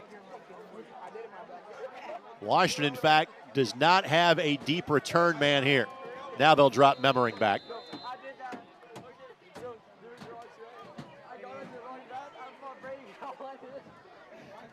This time, punt gets away. Washington content to watch that ball roll and the clock roll as well. And this will nestle down at the 23-yard line. That was a punt of 42 yards for Mason. Well, he's had some good punts today. He's really did a pretty good job of advancing the ball and helping in the field position war. I think we'll see here just Washington just take a snap, be super happy to go in by 12 with some tons of momentum and the ball to start the second half. Be surprised if you see a whole lot here. And just one timeout. Now, Leisure's scored twice the last 2 times he's touched it, so maybe at least hand the ball off. And Pike Central literally has players that are 30 yards back off the line of scrimmage. What will not help the situation is Pike Central give them a free 5 yards. Just a little eager that time to get the play started. One of the Pike Central offensive linemen. Now, maybe you said exactly where is Pike Central? So Pike Central is Petersburg, okay, which is basically the next school system south on State Road 57 from here. Pike Central, one of a handful of single kind of county high schools in the state of Indiana. Stowers will look to throw. Maybe he'll tuck it and run here. Let's see. Yep. And he will step out of bounds, and he will have himself the first down with 13 seconds left to play before halftime. Got to be careful here. You start kind of letting off there as you run out. Somebody going to get you good. Got to be careful about that. Like to see quarterback right there just go down. Just don't. There's no reason to take a hit. So gain of 7 for Stowers. He's got 33 yards rushing. Washington as a team has nearly 140 yards on the ground. They've done their damage on the ground. Pike Central primarily through the air. And Stowers just rolling, trying to avoid pressure. Throws it back to Leisure. Flag is dropped on the play. Leisure will be taken down out of bounds with 1.4 seconds left to go. Got a flag. Well, normally that goes against the offense, and I think that's what's being pointed to here. I think there might be like a crackback block, I think is what's going to be called here. I think you're right. No, they're going to wave it off. They're going to wave it off, okay. So now Washington has given themselves a chance, since that is good for a first down on the throw. Where in theory, and they're going to go ahead and burn their final timeout, where they can potentially have one heave at the end zone from the 50-yard line. Why not? So Leisure gets his first catch of the evening, and that goes for 15 yards. Greg, you're going to have some interesting people to talk to. Stay with you here at halftime. Correct. So we've got some great video pieces. You've seen those throughout the course of our broadcast, kind of some longer form stuff from Washington Community Schools, as well as everything that Davies County has to offer. And we're going to be thrilled to be joined by the principal of Washington High School. Will be joining us at halftime as well. In case you're just joining us, Kevin Frank, the superintendent, joined us at the beginning of the broadcast. Well, it should be good. I'm sure as a principal, this has to be a super proud moment for you, for your school system, and everybody involved. They had a lineup here of all the people that had some say or worked towards this. You know, we talked a lot about Coach Morris, but a whole lot of people behind the scenes that worked really hard to get this thing where it is today. And when we've talked about it, boy, you're just so happy for these people. So long waiting for it, and it's just an absolute gorgeous facility. And Pike Central has 3 defenders, 30 yards off the ball here. Barring a penalty, this is the final play of the game, or the half, I should say. And Stowers, again, we'll see if he can get this one 50 yards to the end zone. I'll simply just hand it off. Leisure will pad the stats a little bit here. Still keeping going. At some point, he'll go down, and then laterals the football, and look at this. Isaac's going to take it and score. No. He laterals it back, and Washington's going to score in the final play of the half. Oh, my goodness. Well, you know what? Sometimes when everything is going your way, you get one of those, and it couldn't happen at a better time. Well, you know, the interesting thing, he had the wherewithal say, hey, take this, I'm going down. And sometimes those saves can turn out to be disaster. Take a look at this. Leisure just kept the legs churning the entire time, did not go down, and again was still fighting for extra yards. How about right there? And got rid of the football. Can you do that with 6 people hanging on your arms? I guess you can. He did. Do you think that was a design play, Jan? It is now. It's in the playbook now. I don't know if it was. So on the final play of the half, Washington scores a 25th unanswered point, and now make it 26 as the extra point is good. And this is the type of debut for this stadium and homecoming that you are hoping to have. So a 50-yard scoring play. Leisure takes the first 15. IHSAA takes the final 35. And the Hatchets take a 3-score lead to halftime in the battle for the White River Trophy. We'll take this timeout. Halftime show comes your way next as you're watching on the ISC Sports Network. I feel like Washington Community Schools, our district really stands out because we focus on empowering and highlighting the student as a whole. We're able to kind of hone in on different passions and interests that they didn't even know they may had. It doesn't just start at the high school level, the fact that it trickles all the way down here at the elementary school, making sure that students understand that their current situation, it does not dictate their future destination, and that is up to us here within the school district, and I really feel like Washington Community Schools gives lots of opportunities for students to be able to succeed. Remarkable play to end the first half. Washington scores on the final snap of half number 1. The handoff was to Xavion Leisure. He takes it about 15 yards. He laterals it to Brady IHSAA, who goes the final 35. The Hatchets, after trailing 7-0, now have a 26-7 lead at the break. Greg Rakestraw, Jan Bozier with you here on the ISC Sports Network. 42 yards passing for Washington in half number 1. Rushing, though, was the thing, and including that 50-yard gallop on the final play of the half. There is nearly 175 yards rushing for the Hatchets, so they have over 200 yards in total in half number 1. Matthew Meadows has 109 yards passing for Pike Central. He also has an interception as well. Some of the rushing numbers are somewhat affected by the sack numbers that Washington has. Washington has 5 sacks in the first half. Because of that, the rushing total is only about 17 yards for Pike Central. They have put together 126 yards in total offense. There were two turnovers by Washington. It was on their first 2 drives of the opening quarter. They have really been scoring most every time they have touched it since then.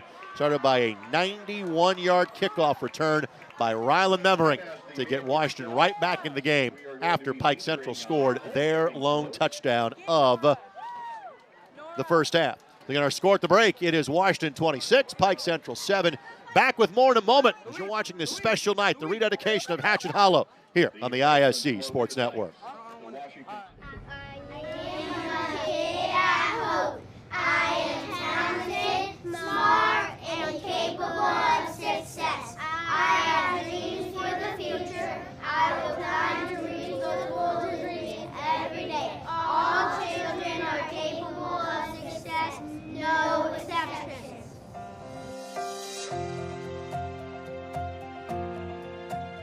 At Washington Community Schools, we are dedicated to helping all students find their path to future success.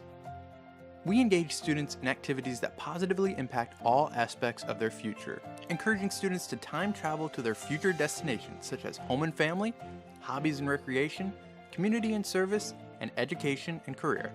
Our K-6 students start thinking about their future through our Kids at Hope program. Students frequently engage with successful adults through our local community partnerships, authentic audiences, and guest speakers. At Washington Junior High School, our students have early exposure to post-secondary readiness through our career class. To build on these experiences, Washington High School offers a wide variety of academic opportunities that challenge and support students. Washington High School is a recognized early college through SEL, meaning our students can get a jump start on their college education by earning college credits from Vincennes University at a fraction of the cost. Students also explore career interests and earn both a high school diploma and an Indiana College Core certificate, which allows students to transfer into college as a sophomore, saving money, saving time, and expanding opportunities. Washington High School students may also engage in internships, other coursework inside of our 15 career clusters, advanced placement courses, and CTE courses at Twin Rivers. Washington Community Schools has opportunities for all students to succeed.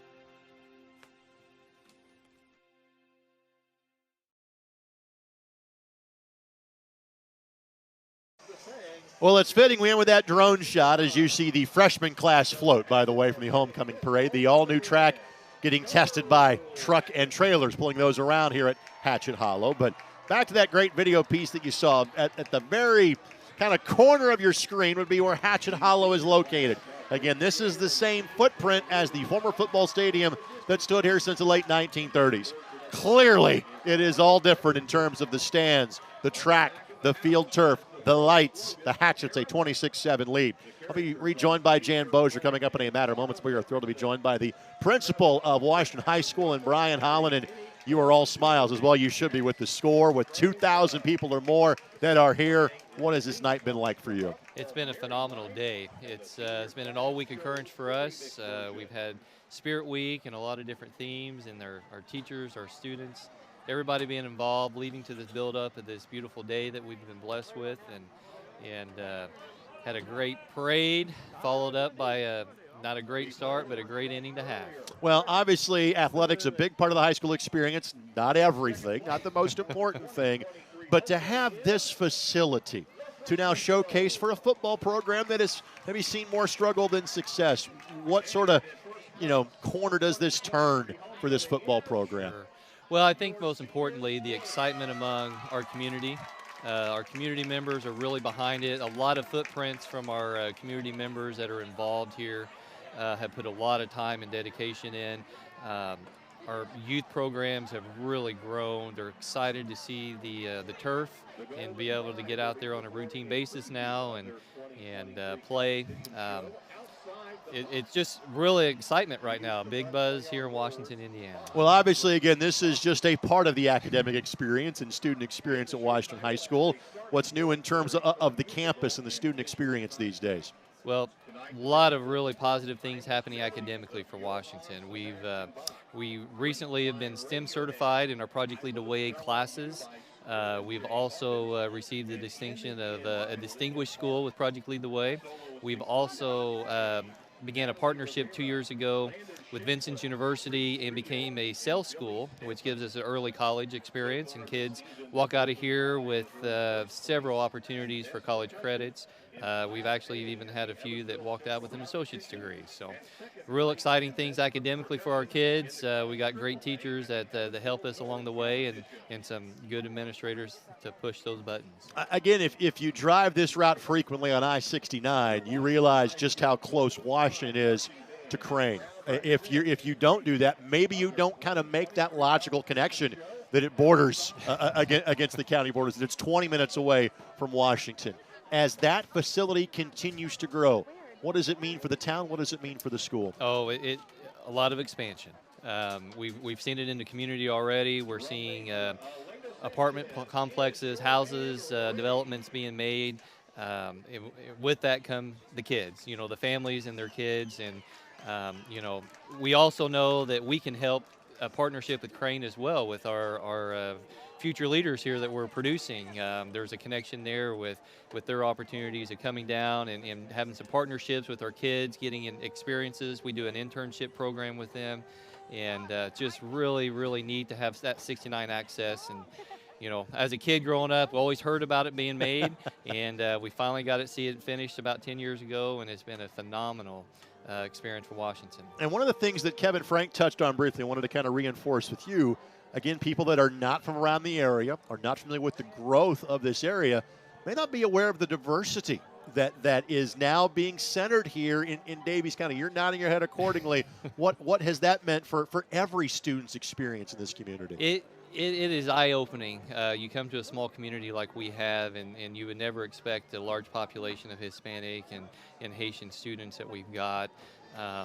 But, you know, the neat thing about it is that diversity is a positive. You know, our kids are welcoming, our families are welcoming. We're working diligently with our community partners to see what kind of resources we can have to help better educate them and make them part of our community, which is our goal. And, you know, it's really, really exciting. Being the second year back home, this has been one of my goals, is to make sure that these kids are never forgotten and they're part of Washington community. So again, I'm glad you brought that up. So if it's your second year coming back to Washington, it's kind of for Joe Morris, it's his fourth year of coming home after 20, 25 plus years being away. So my guess is you guys are kind of kindred spirits in what you're hoping to see happen, both on the football field and the classroom. No doubt about it. You know, both being alumni from there.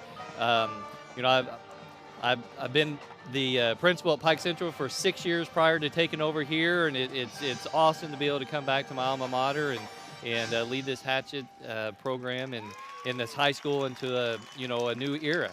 We're beginning to take shape, and I think we're going to have a major footprint in this part of the state. That's good to see, and again, thanks for having us. Greg, So appreciate your time today. It's been tonight. awesome. We truly appreciate you guys being here and celebrating this night with us. You got it. Of course, celebration for the home side. Hatchets lead it by a score of 26-7. Jan Bozier rejoins us next as you're watching continued coverage of the rededication of Hatchet Hollow right here on the ISC Sports Network. I love teaching at Washington Community Schools because our district believes in making connections and relationships with our students a priority. We follow the Kids at Hope belief system. We believe that all children are capable of success with no exceptions, and that makes a huge difference.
Back at Hatchet Hollow, Greg Rakestraw, Jan Bozier with you on the ISC Sports Network. Highlights for each of these two teams. And again, Jan, this game was really played on level footing, I'd say, for the first 10, 12 minutes of it.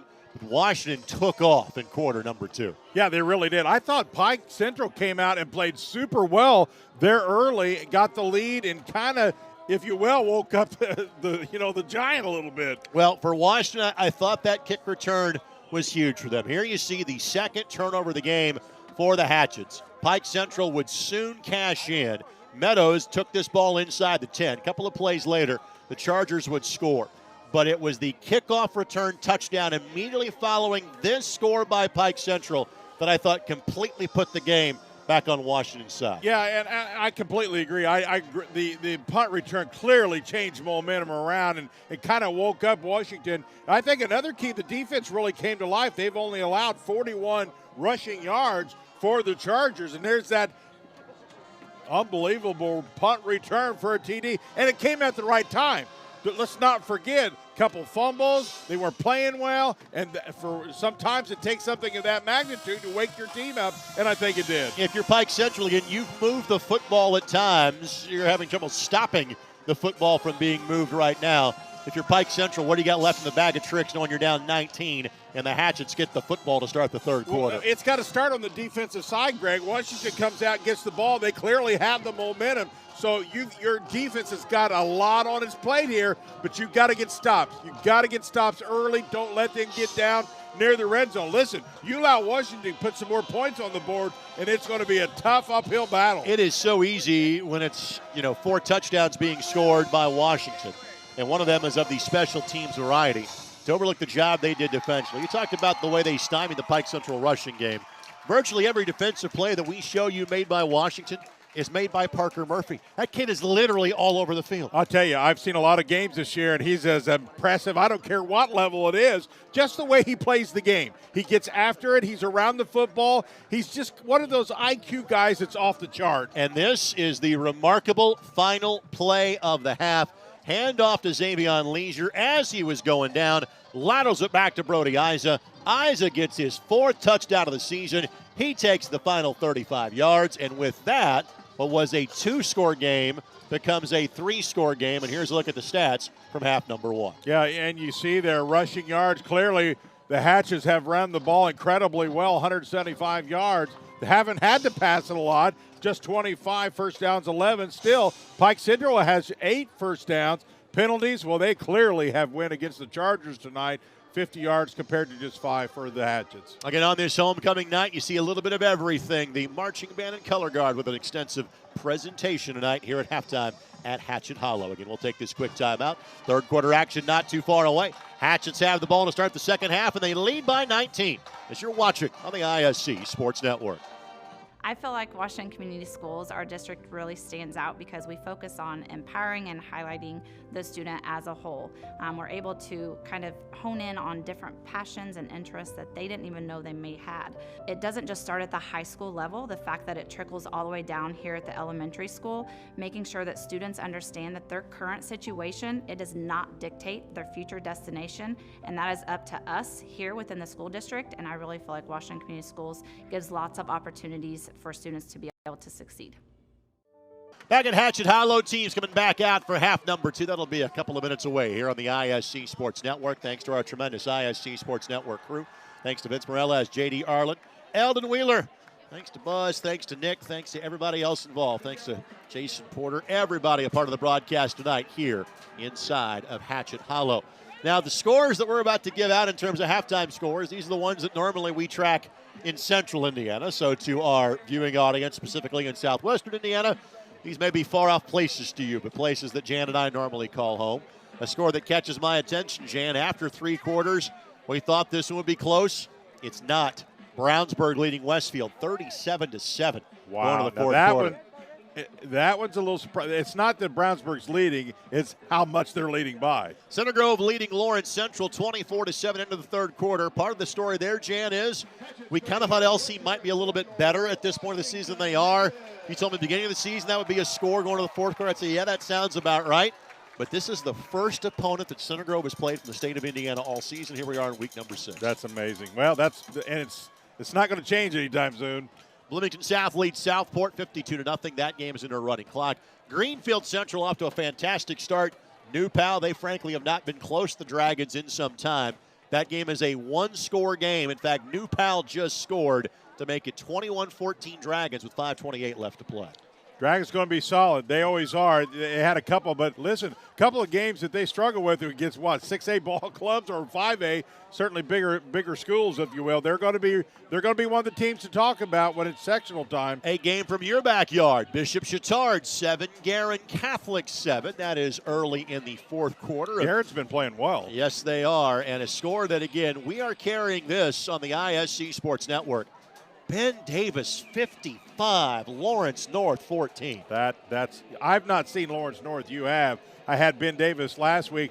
Thought that they didn't come out quite as sharp after the loss. And listen, Warren Central's defense is pretty good, but wow, somebody poked the bear. Somebody, sometimes I have this saying, Jan, you can't lose the same game twice.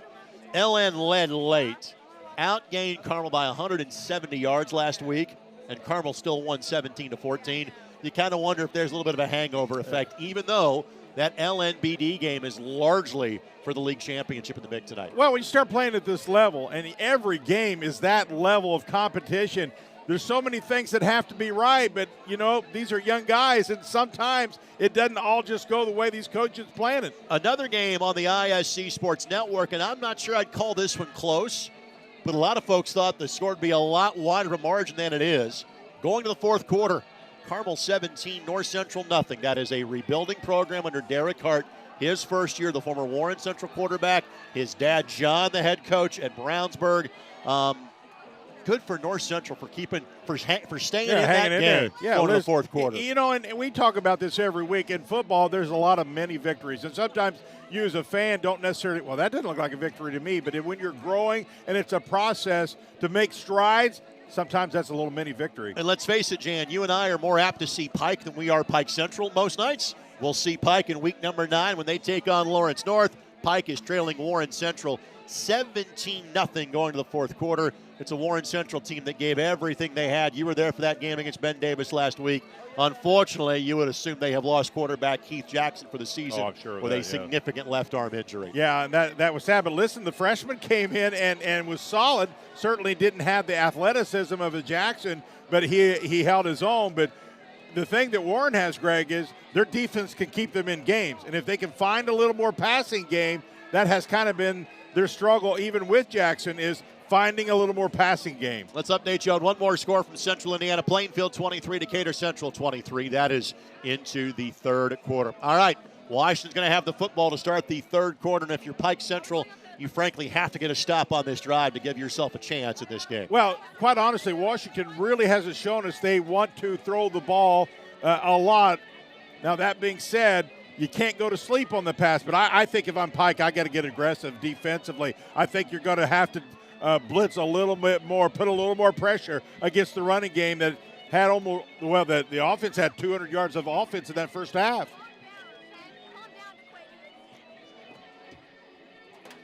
Again, throughout the course of the night, we're telling you about Washington Community Schools, the greater efforts of Daviess County. You can help develop Daviess, developdaviess.com, part of the Daviess County Economic Development Corporation. And when Joe Morris is not coaching the Washington Hatchets, that's the day job for Joe, is helping bring more business into Daviess County. And find out more at wearedaviesscounty.com. Now the question is, when does he sleep? I think in May. I'm guessing people tend to ask me the exact same question, and sometime later this year, is when that will happen. Let me tell you something. I admire that, his heart, his passion to turn this. This is a huge step. Now it's here. Now the next, obviously, super phase is to just continue to win football games. And boy, your hats off to Morris and what he's brought. Just his passion alone is priceless. And he's a Noblesville guy, so I happen to like him. The color scheme does fit your background very well. Black and gold looks really good, and the Noblesville guy's never a bad thing either. By the way, we're getting fancy because we can. That is the game for those of you watching, again, here in the local area. It's one of 4 games we are producing tonight on the ISC Sports Network. Carmel getting a touchdown and then going to break. I'm sure the folks at Masters Heating and Cooling like the free plug there in the lower left-hand corner of the screen. That game is on My Indy TV in the Indianapolis area. Rob Brown and Lance Scheib have the call of that one. Well, Greg, what's interesting, this is game 6. We have 3 games left, and we're talking sectional. Right. Can you believe that? No. Now, listen, you're not near as old as I am, but, man, I'm telling you, every year these seasons go faster and faster. Seriously, we just got started. If I'm going to give scores for the Central Indiana, I can give one for this area, too. Linton Stockton played Western from the Kokomo area tonight. And Linton Stockton picked up their 5th win in 6 tries this year as they beat the Panthers by a score of 49-14. Well, it's going to be important now for Pike Central. Listen, they're going to go on defense first. They've got to find some stops here to get back in this thing. Chase Denton just tops this one. And Leisure will go ahead and pick this up. Bounces off a tackle, runs through another, and again, it's taken 3 and 4 Pike Central players to bring him down, if they can bring him down at all. Yeah, he's deceivingly strong. I mean, He's quick, he's fast, but his strength is unmatched. Listen, and that's what you want. You teach your runners. No one guy should ever be able to bring you down. And he's just a sophomore. So he's got time to upside, spend a little more time in the weight room. He was 6 foot, 165 pounds. I'm hoping you and I come back here in a couple of years and see just the progression of that young man alone. See, a lot of times in the old days, say, all right, it's time to go to the 4-minute drill. Now when you're leading, it's almost a race to get to 35. You know, you don't change your game plan until you get to that running clock element of the game. Murphy this time will be the ball carrier, and he has kind of spelled leisure when given the opportunity. Well, I think for Washington, this series right now is, are you ready to take that next step? You have the lead, haven't had a lot of those over the year. Now that you have one and you know it, can you build upon it? Can you get first downs? Can you maintain a drive? Can you finish a drive? Those are the things right now the coaching staff's going to look at. Mentally, how do you handle this opening drive? Leisure is back in there now in the backfield. And this may be just kind of a ground and pound time for the Hatchets, trying to put this game on ice. And again, let's reward the big fellas up front. That's a gain of, call it 6 yards and another first down. So Leisure unofficially 7 carries for 94 yards so far in this game and 2 touchdowns. And it was more run than pass for Washington, even out of the 4 wide receiver spread. Pike Central's kind of the opposite from half number 1.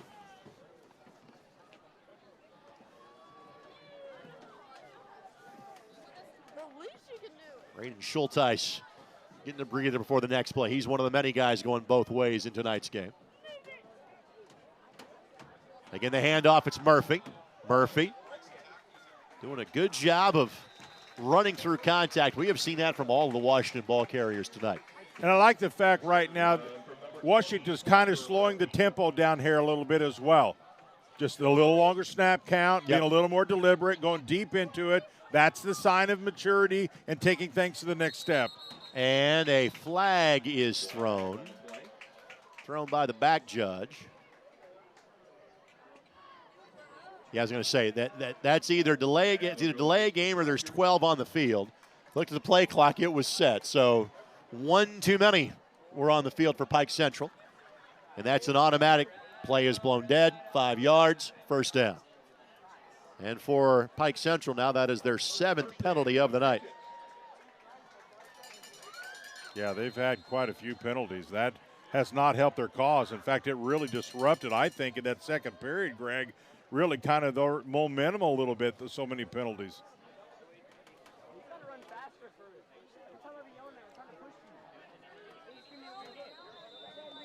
And another flag just got thrown. And Pike Central is lined up offsides. So some basic things are starting to unravel here for Pike Central.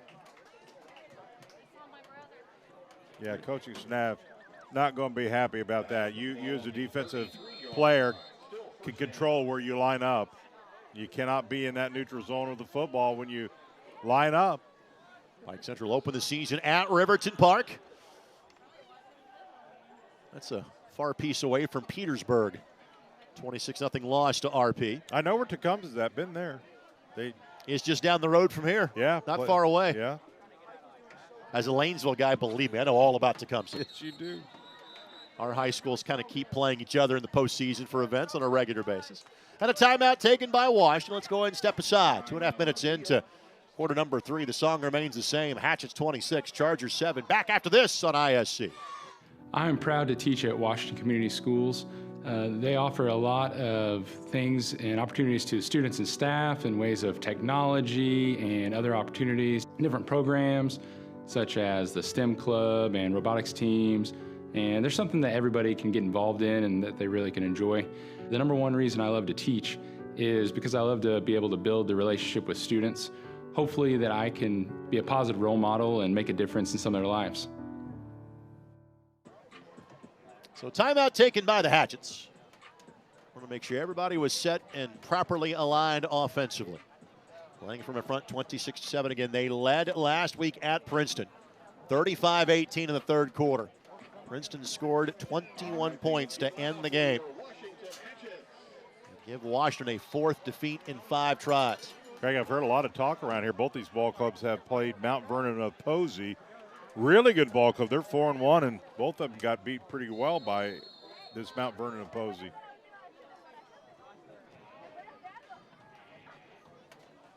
So 1st and 5.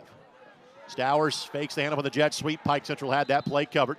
Stowers limited to a gain of 1, unofficially 6 carries for 34 yards for the quarterback. The Leisure wasn't very happy about that. When he faked to him, I don't know if that's his option to do that. I think that it is. But Leisure felt like he had nothing but field open in front of him. And for Washington, while this is a next-door neighbor and a rivalry game, this has only been a conference game for a handful of years. Washington for many years part of the Big 8 Conference. When Jasper and Vincennes Lincoln both elected to join the Southern Indiana Athletic Conference, the All-Evansville League, that effectively ended the Big 8.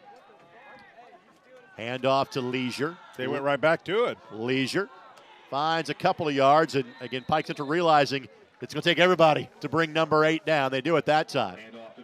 Give them a gain of just 2, and it'll be 3rd and short. You know, you talk about this pocket conference. I have not seen this. I'm sure it has happened other places. But the divisions are big school division and small school division. I will tell you the other conference just went to that. The Summit Athletic Conference Is that in Fort right? Wayne. That's interesting. With the idea of letting the 6A guys kind of come down to Indy and play those schools, be a little more postseason ready. So there's a big 5 and a small 5 now in the Summit. Makes sense. 3rd and short, and again, it's likely 4-down territory here for the Hatchets.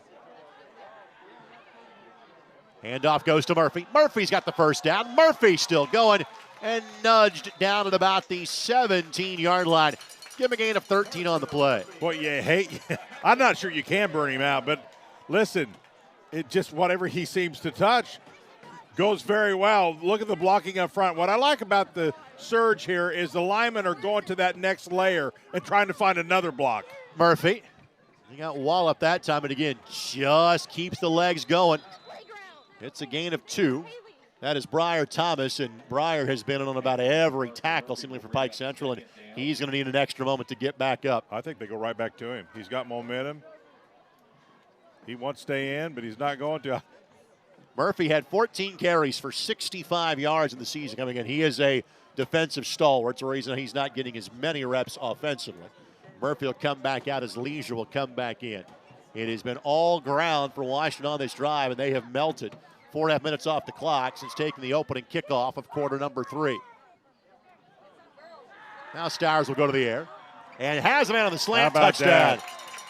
Run, and then find Benjamin Merrill for his 3rd catch of the season. Touchdown Washington. It's 32 points in a row for the hometown Hatchets. Well, they set this whole thing up because the running game was successful. They got linebackers rolling up, and everything about that drive was exactly what you would want it to be. You got the chains move, they ate clock, they were efficient, and then you cap it off with just in stride, perfect pass. Hatchets score again. 5th different receiver to catch a pass tonight.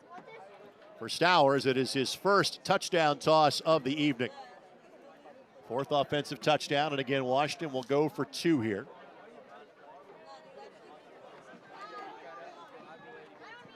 Stowers just dumps it out in the flat, and Leisure, kind of lives to his last name, strolls that one in for 2 points. And for Washington now, it is a 27-point lead. And again, the reason you go for 2 there, if you score again and go for 2, now you potentially get this into running clock territory and try to shorten the game. And again, when numbers are an issue for both teams, that thought of shortening the game becomes a big deal for the home team.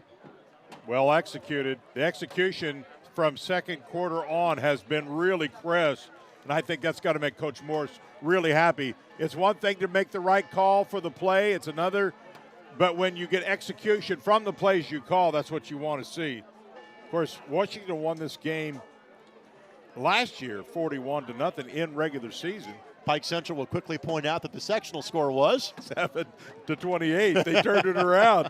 They sure did. I tell you what, like I said, Pike Central has not been on our radar before.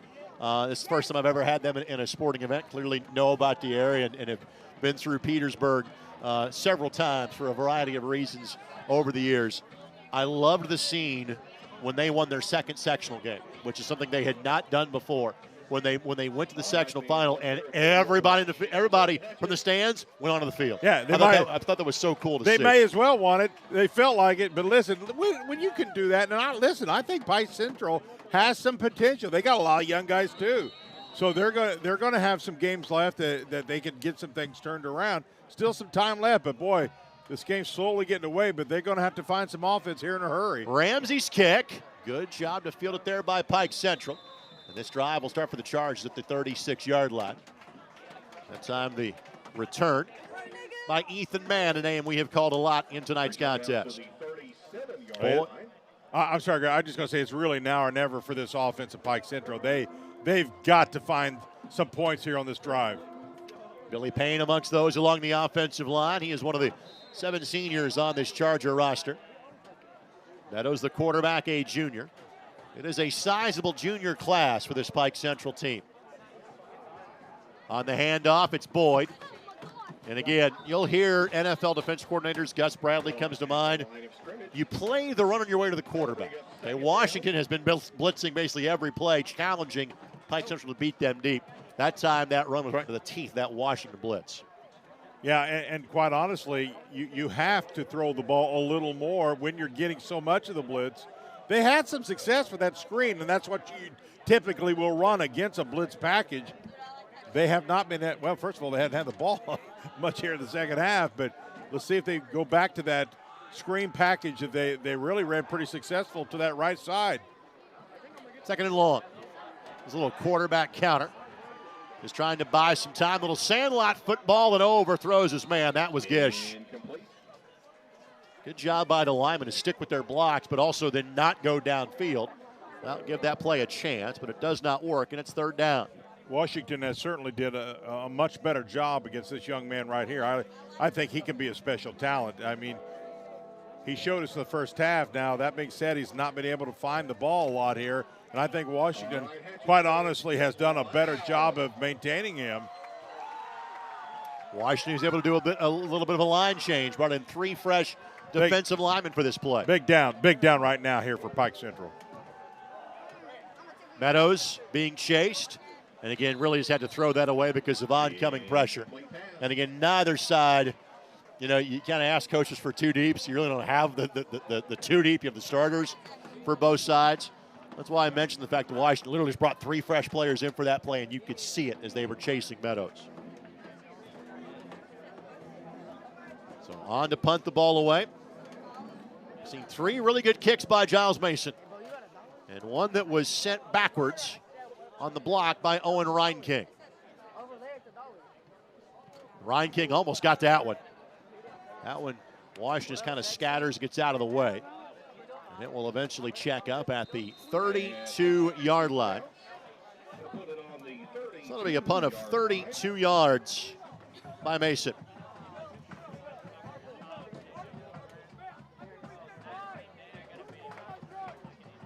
What do you think the final attendance is? If there seats 2, there was easily close to another 700 plus here. Whatever the fire marshal says, you can comfortably get in the building. That is the final attendance, good sir. Your point is well made. It was close to 3. I'm telling you, if it seats 2, there was close to 3 here. This was the social gathering of the night in Davies County. If you weren't at this event tonight, I'm not sure where you were at. Unbelievable. What a great, great scene. A lot of fun. Stowers just buying time. Now we'll tuck it and run. Stowers, it's a good block from Isa. And Stowers, about a 9-yard pickup on first down. Did see his grandfather. It's not sitting too far from us. In reference back that his grandfather is Gene Miller, legendary high school basketball coach here at Washington, numerous other stops along the way. And Gene is very active in the Indiana Basketball Coaches Association, just as Joe Morris on the football side is very active on the IHSAA side of things. I don't know what his grandfather said or didn't say, but you know what? I'm glad they're letting young people play multiple sports. I think it helps them in whatever sports they do. I really applaud the fact they allow him to do this. Second and short. Hand off to Leisure. Leisure. It's going to be a holding penalty against Washington. I will say this, Greg. if he has any say about what his grandchildren can or cannot do, he has a lot more than I have. I'm not allowed to say anything. Christopher Lagle, unfortunately, had a good handful of jersey that time. So this is a Washington team that picked up just one penalty in the first half. They're going to get 10 yards here, and great job. That's on Carlos's camera to show you the significant jersey tug there at the end of the play. So from 2nd and 1 now to 2nd and 11. That'll back it up to the 31-yard line. It's the voice of Andy Morrison you hear on the public address system here at Hatchet Hollow. Great to catch up with Andy before tonight's game. He does a great job, too. Really does a great job on the PA. Well, he is a very well-known radio personality for many years here in the area.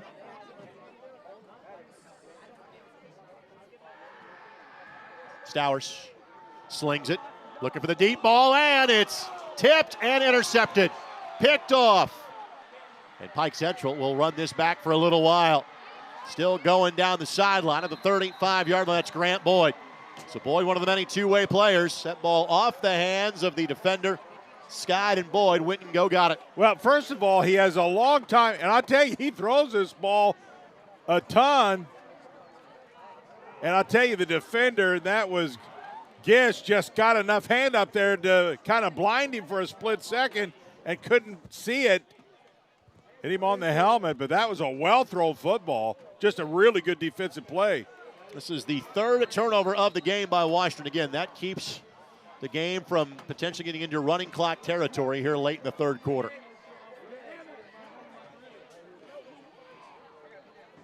Handoff here for Pike Central.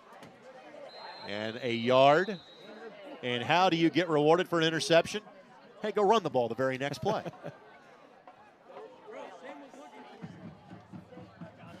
Just a yard at that time for Boyd. And frankly, those rushing yards seemingly have been tougher to come by as the game has gone along. That is Peyton Miles, you see in the middle of your screen. At 6'4" and 220, anchoring the defensive line for the Hatchets. Both these teams have some really sharp uniforms. Yeah, Miles, one of the seniors on this ball club, big looking young man. Here comes the blitz. Good job by Meadows. Finds an escape he's hatch. got some room. Has a first down and going to inflict a little payback for being down 34-7 at the end of that one. I like it. That's a clean hit. Listen, if you're going to be in my way, quarterback's going to hit too. Take a look here. Still playing the game. You all think it may be over, but I don't. And if you get my way, take this. 19-yard pickup by Meadows. Pike Central scored the first touchdown, have not scored since. Little wildcat here. Boyd will take the snap. He'll keep. Boyd cannot get away. It was Turner who was in the backfield waiting on him. Boyd will lose 3 on the play. Well, for Pike Central, actually a hold has been called. If I'm Washington, I think I made it say, you know what? Take the result of the play. We'll see. I've talked a lot about the offensive line, and some of those same players are on the defensive line. And let me tell you something, their ability to really contain this rushing game by Pike Central really has kind of set the tone. And what also allows to happen when you do that, it allows you to blitz more. Pike Central will play at Tell City and at the Forest Park Rangers, who are really kind of new to play. One of the newer teams that play football here in Southern Indiana. They're having a good season of the Rangers so far. Blitz coming. Meadows avoids. Meadows again will tuck and run. And he'll be wrestled down back around the original line of scrimmage, so he gets back the penalty yardage. 10-yard pickup. From the Washington perspective, most important thing, clock continues to run with a 27-point lead late in the third quarter. Well, Meadows has taken some hits, and he has given some hits. I love his determination, though.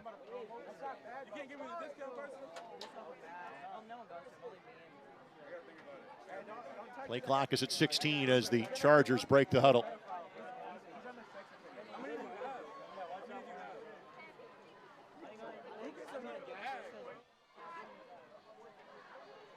Again, pressure applied. Meadows throws and overthrows his target. That was Gray that was the player that was closest to it. Meadows now unofficially 8 for 19, 109 yards passing in tonight's game. And you hear the third down bells.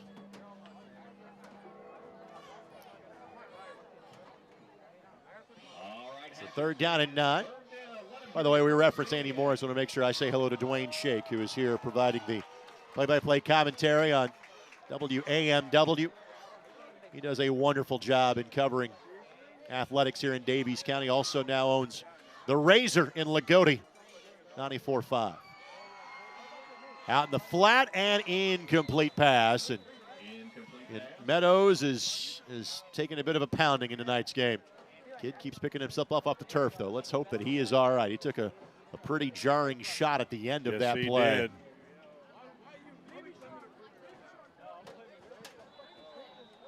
And they're going to, Pike Central's going to call the timeout to make sure that everybody is all right here, as they're trying to find the end zone for a second time tonight. This is kind of the third time they've had the ball inside the 20 and have just the one touchdown to score for it. Again, we'll quickly step aside. Back in a moment. Hatchet's in control of this one, 34-7 on the ISC Sports Network. I love teaching at Washington Community Schools because we are creating a cultural atmosphere around the framework of Kids at Hope. We are here as faculty and staff to show the students that we believe in them, we're here to support them, and no matter what, we believe that all children are capable of success, no exceptions. So to the 14-yard line we return. Fourth down coming up here for Pike Central. They'll need to gain 9. Obviously, a potential comeback in this one. I'm not sure that's in the cards, but we're trying to keep this game going as long as you can. Keep giving yourself a chance. Chargers looking for the end zone for the first time since about midway through the opening quarter.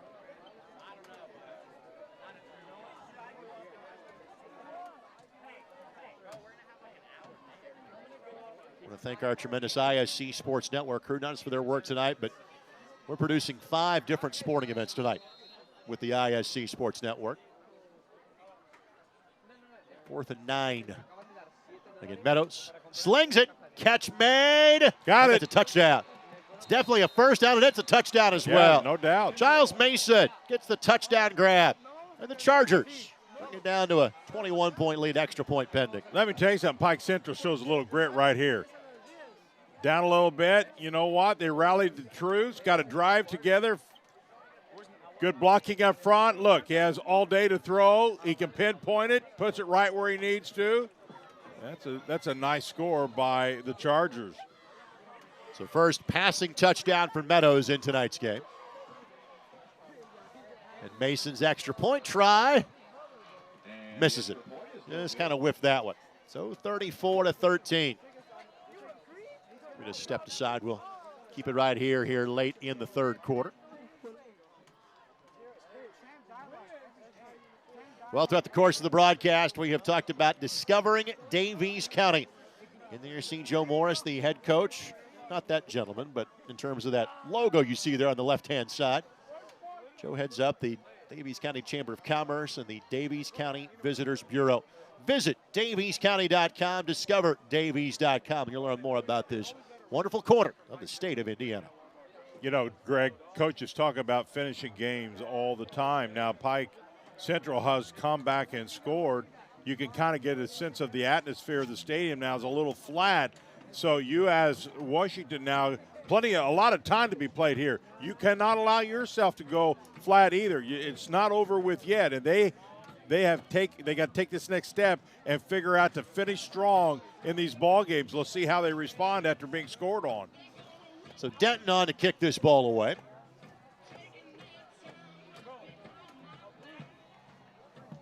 Hatch is trying to top their 35-point effort of last week as their season high. Put up 28 in their victory against Edgewood back in week number 2.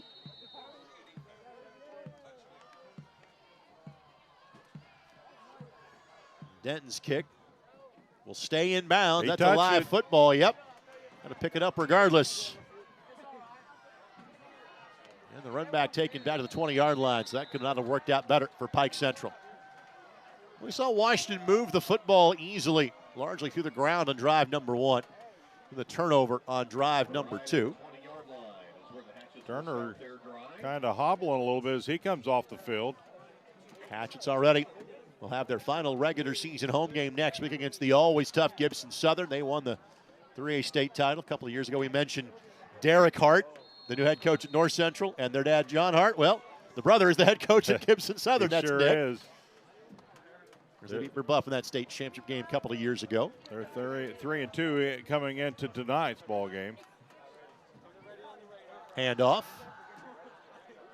A solid gain for Leisure. And again, I'm not sure I need to introduce John Hart to people around here because the time he spent coaching at both Wrights as well as Mount Carmel, just on the other side of Vincennes. And for many years, again, this may be news people outside of this area, but Mount Carmel was in the Big 8 Conference and played a predominantly Indiana schedule up until a handful of years ago. What's he got? He has 2 state championships from 2, or is it 3 from 3 different schools? He's got them from both Wrights and Warren Central. Okay. John. Okay. I thought he won 1 out of state too, but I could be wrong. have. So Leisure picks up 2 on that carry. Illinois, I thought. Leisure will get it again. Turns the corner, has the first down, and runs out of real estate. That puts him over 100 yards rushing for the game as he picks up 11 yards there. Unofficially 10 carries, 109 yards for Xavier Leisure.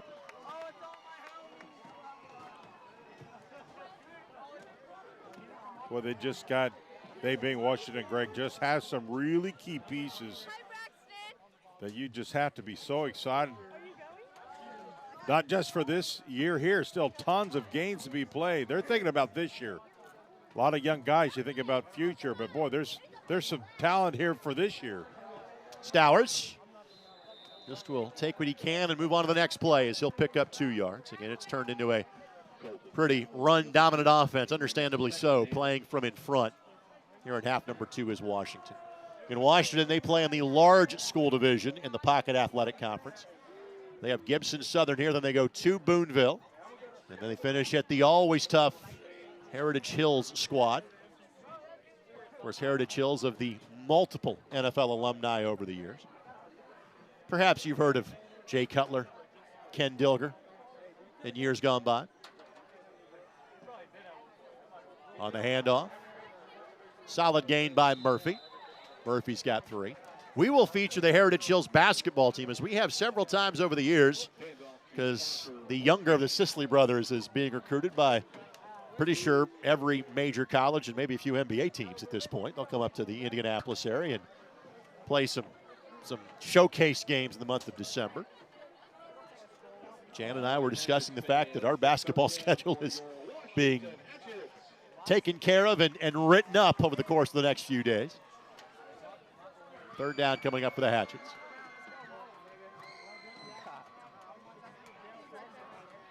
On the handoff, Murphy.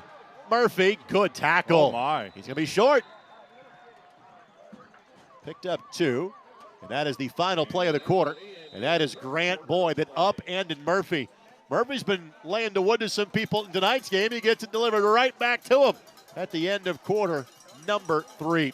To the 4th quarter we go. The Hatchets enjoying a 3-score lead. It's 34-13 here on the ISC Sports Network. I love teaching music, band in particular, because it can be an outlet for a lot of students. Music, I've always been involved in music since a young age. It is my passion, but it also creates a really strong sense of community for students. It's a home away from home, or a home that some of them might not have, outside of this band room. So it's a really special place where kids can be more than what they feel they can be. Well, this is our last game going of the night on the ISC Sports Network. Other finals, Ben Davis thumping Lawrence North, 55-14. Ben Davis goes to 5-1 and 3-0 in MIC play, and largely appears on their way to a league championship. They will have to go to Lawrence Central. We will have that game.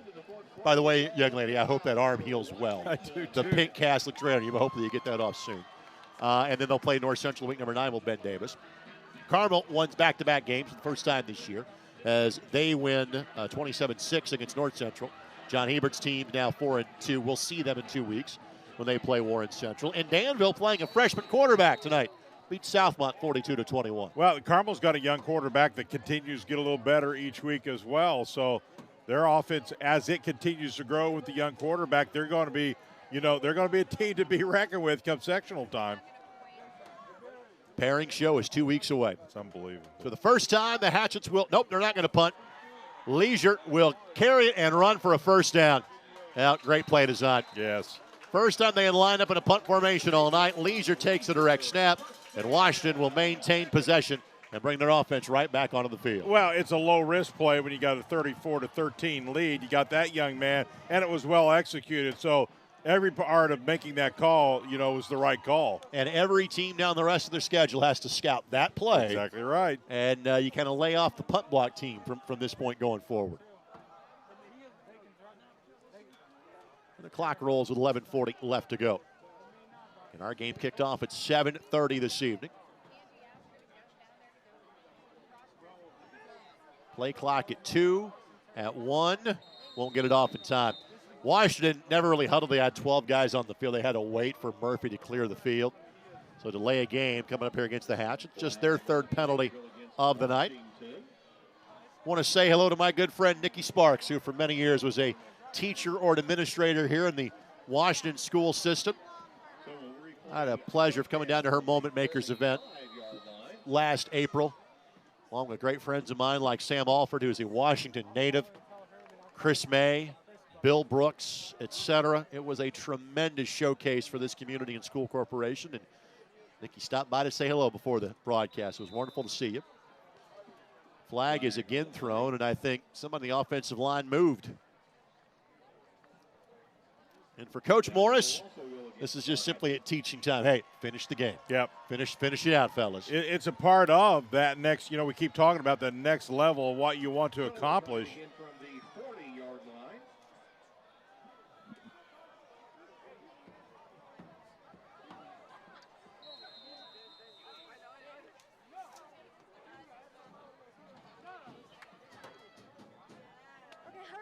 Huddle will break with 11 minutes left in this contest. Again, Washington won handily at Pike Central last year in terms of the regular season, and then Chargers came back to get him in the sectional. Quick toss, catch made. Good throw. Not for a first down, but you make back up the penalty yardage. Stowers will get 12 on the toss, and that's Merrill who had the touchdown grab earlier. Again, there are the two Merrills. There's Benjamin that made that catch, and then there is Harrison, both sophomores.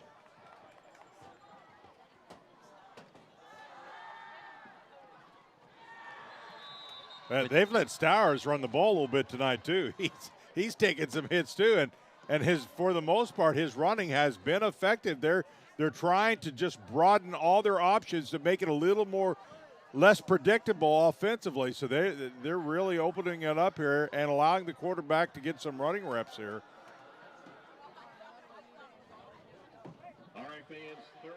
You also see Washington kind of shuttling in the play from the sideline every time. That's just a way to manage the game, kind of let the clock run a little bit more.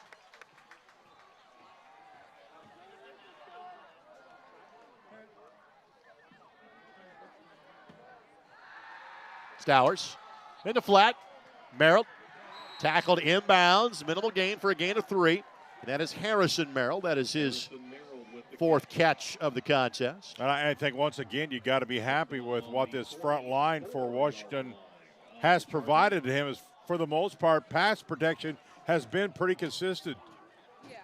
Coach Moore is not real happy about something right now. So the Hatchets again will line up in punt formation. Didn't punt last time. Let's see if this one they do kick away.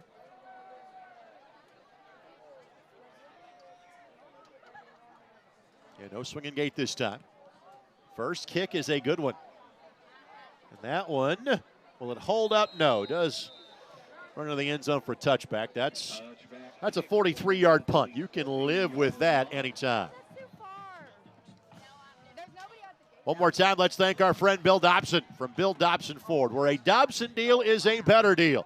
Stop by and see him on 15 South Meridian Street here in Washington. Give him a telephone call at 888-210-4199 or visit online, the website on your screen, BillDobsonFord.net.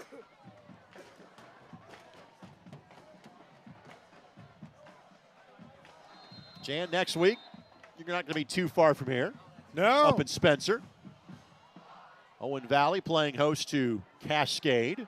I'm excited. I've had Owen Valley before, but I've not did it at their location. So I'm excited about going. Well, Rob Gibson turned that program around. He is now the head coach at Avon. Patriots, interception, kind of lob toss that time, and that's Merrill. And that was really kind of the first, I'd say, mental miscue that we've seen from Pike Central tonight, because that was an easy ball to read. Interception thrown by Meadows is his second of the night. I'm not sure something happened to his arm. Did you see him grab his arm after that? Yeah, maybe that's the case. Again, let's hope he's right. He's taken a lot couple of shots back there. Yeah. Yeah, Meadows kind of grabbed his arm. That worries you as he threw that football. Yeah, that explained why I think it was so underthrown, because defender easily had that play covered. So 5 turnovers now combined between the two teams in this game. Hand off to Leisure, and Leisure. See what Boyd has put in a yeoman's effort tonight for Pike Central. And Leisure will lose a yard on the play. But really for Washington, your main goal right now, keep those numbers churning on the screen, as in keeping the clock running, trying to pick up your second league win. Pike City will go to Tell City. That's a little farther down south, is it not? Correct. It's down and by the again, river. And again, that's a former Big H school as well. The Marksman in Perry County. That's about as far east as this league goes in terms of the Pocket Athletic Conference.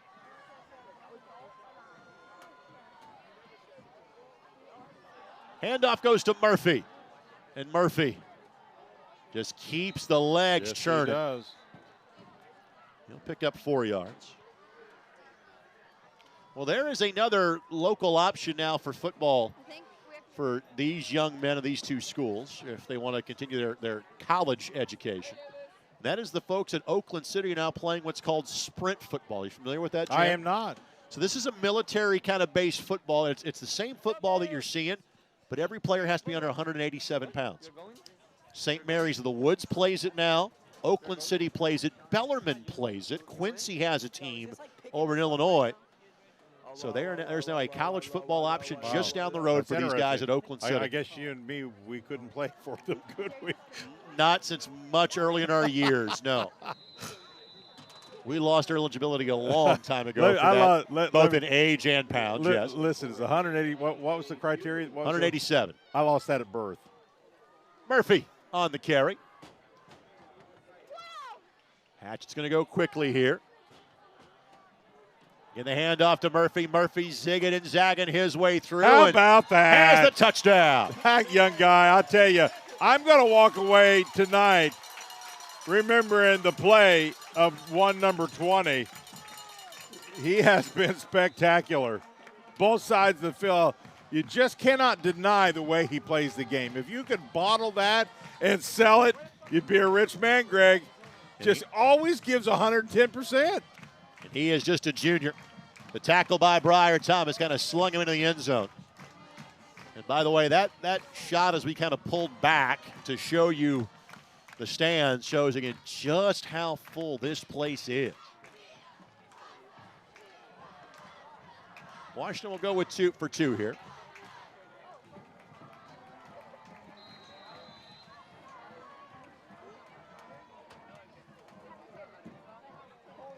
Had a mixture of success on 1- and 2-point conversions tonight. On the slant, and that's a completed 2-point catch. That's Merrill that picks that one up. Well, again, the overall outcome is no longer in decision. We know that's going to be Washington. Looks like a flag's going to be assessed on the kickoff. Nope. 2-point conversion does not count because it was an eligible man downfield. So it'll be a 5-yard penalty, and now Washington will go for 1. Take the 2 off the board. Play it again. But again, I think somebody might have, let's see the conversation between the referee and the offensive lineman.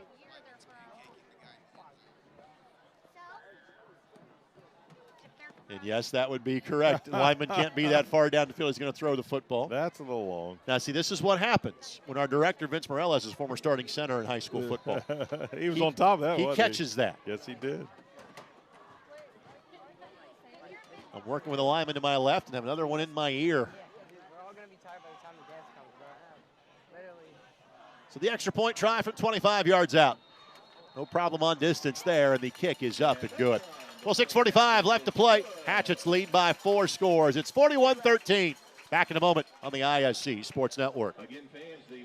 I love teaching at Washington Community Schools because it truly feels like one big family. We're a part of a small community. Everybody here is more than welcoming, friendly. As my first year here, everybody was more than willing to help me with whatever I needed. Our community is very diverse here. We have lots of families from different ethnicities, and I truly get to learn about them every single day in my classroom. Students here truly love each other for who they are, and we're just one big, great family here at Washington.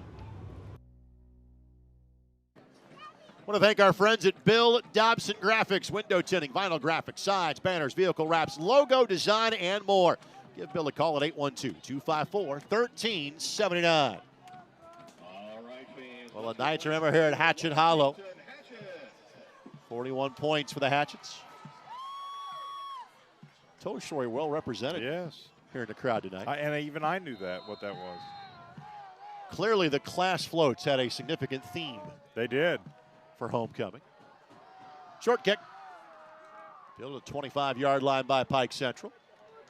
And slung down at the 36-yard line. And it was good to see floats. A lot of schools don't do floats anymore. I like them.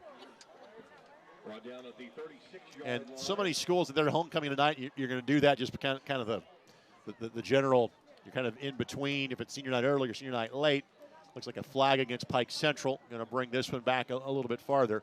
But imagine getting this weather for your homecoming. Well, this could, I mean, you want a couple things really badly. A, you want a really big crowd in an event like tonight. You hope the weather is really good. And more importantly, you hope, man, I hope my team executes and plays well. And, boy, I think Mr. Moore's got to be pretty pleased with just about every one of those, doesn't he? So we'll start the drive on the 25-yard line. So Chargers will take over. They're going to go to their freshman quarterback. So that's good. Again, we hope that Meadows is all right. So Carson Wiscaver. Quick little toss play here. Popping to the pads that time by guess who? Murphy. Gain of 1 on the play. And we'll see, again, that's again, the amount of minutes these guys have played tonight. You're going to see some cramping going both ways. We'll assume that's Boyd. Well, Pike Central has not lacked for effort. That's for darn sure.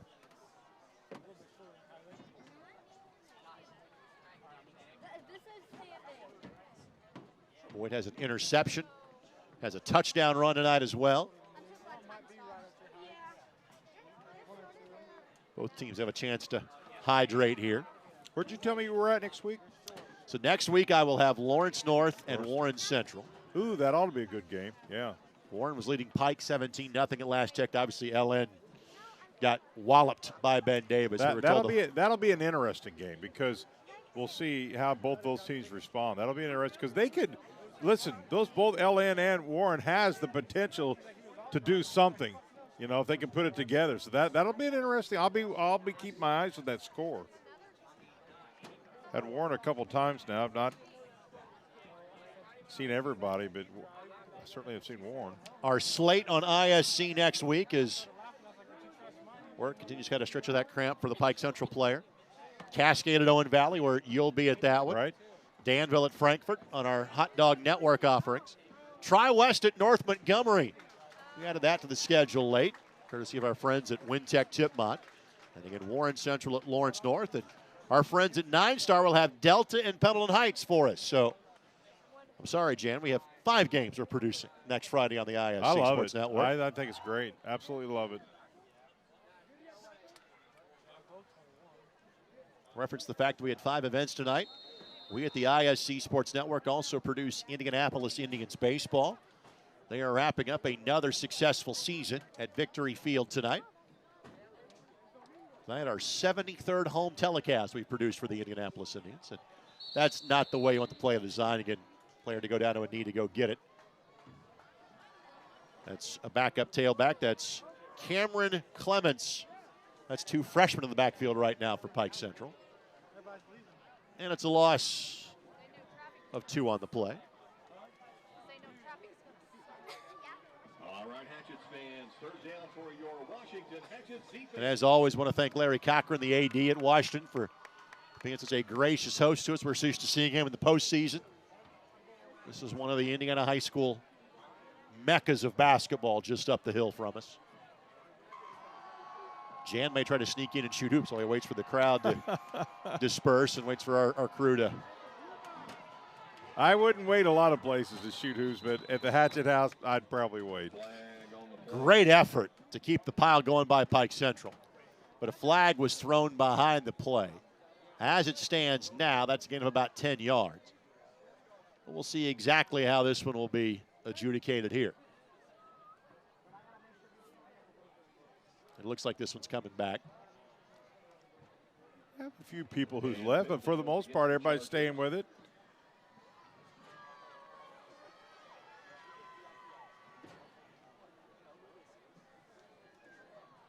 And I think that was a sideline infraction against Pike Central. I went down and talked to the officials before the game. This is a veteran crew.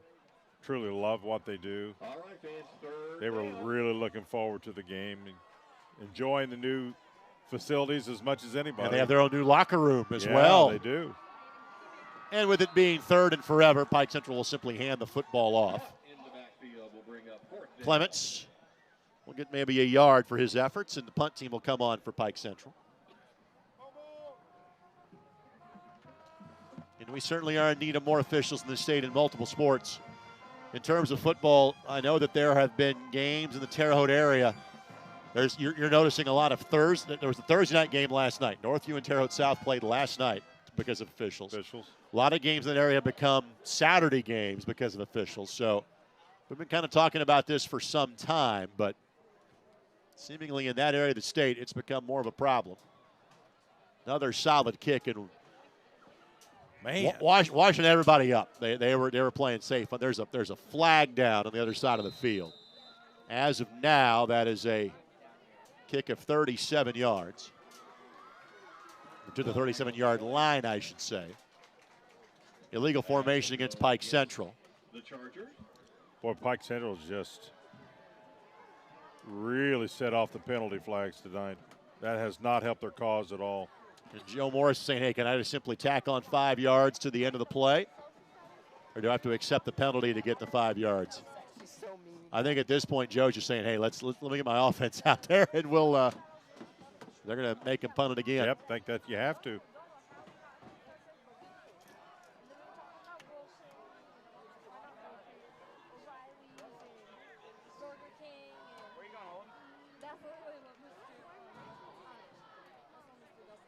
So 12 penalties against Pike Central. That part they'll want to get cleaned up going forward.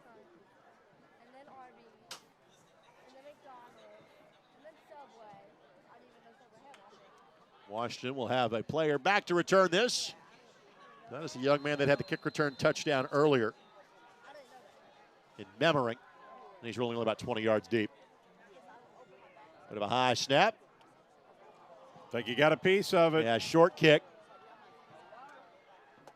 And unfortunately, Boyd is going to start cramping up again on the back end of this play.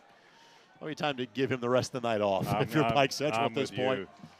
Until you get that thing kind of loosened up, it's going to do nothing but continue to do that. And we are now seeing the backups out there for Washington.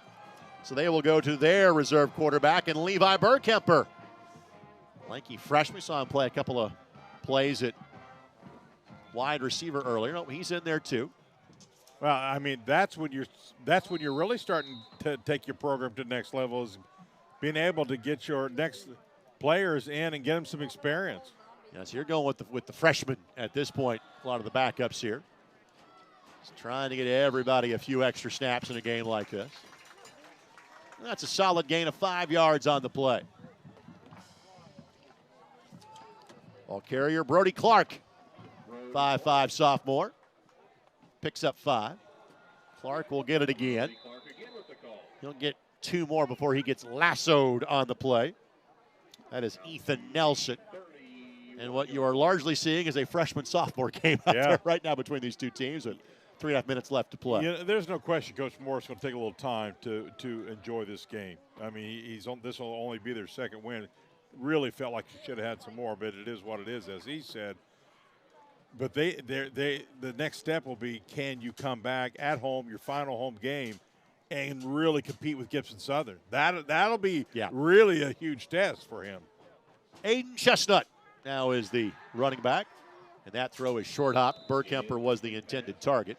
It'll be 4th down.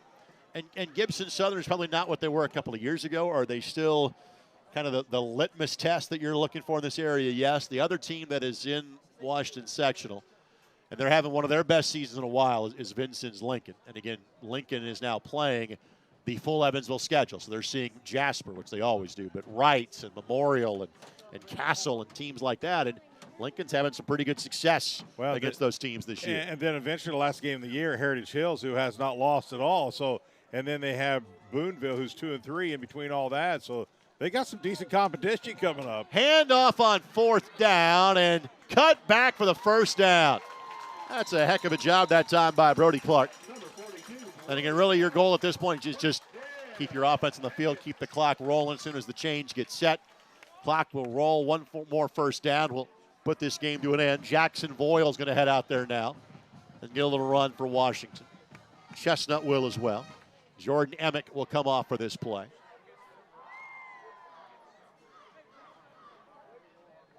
We're going to want to thank Joe Morris and all the folks from Washington for having us down tonight. Absolutely. And our pleasure to be here.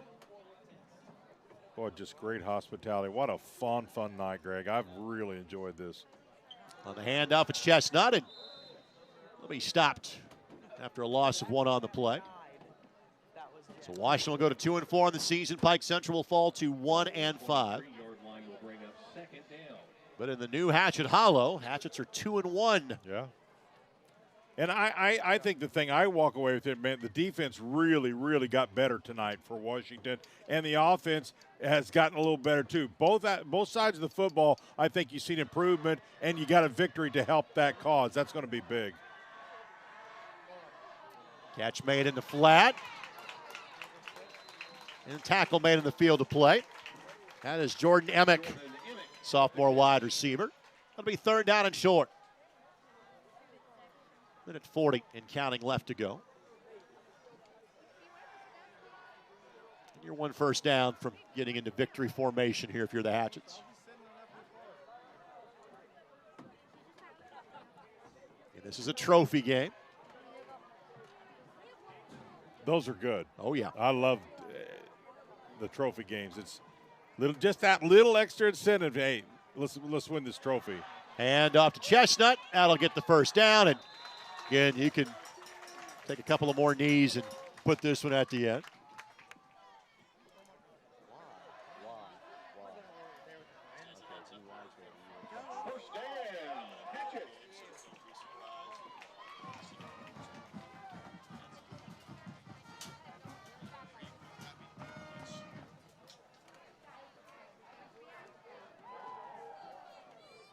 Under a minute to play.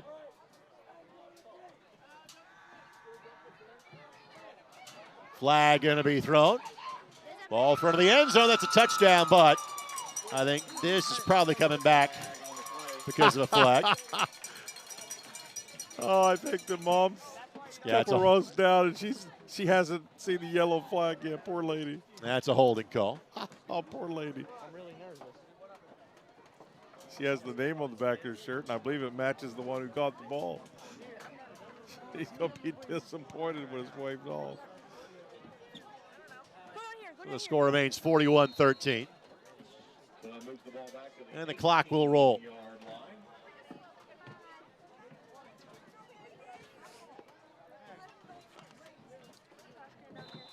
Oops. Pike Central got a little anxious that time. We'll get 5 yards back.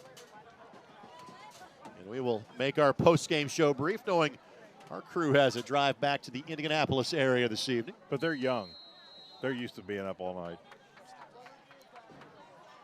We've been asking a lot of Vince Morales this week. We have. Another flag is thrown. And this one for the end zone again. A touchdown, but I think this one's going to be coming back as well. Another hold against Washington.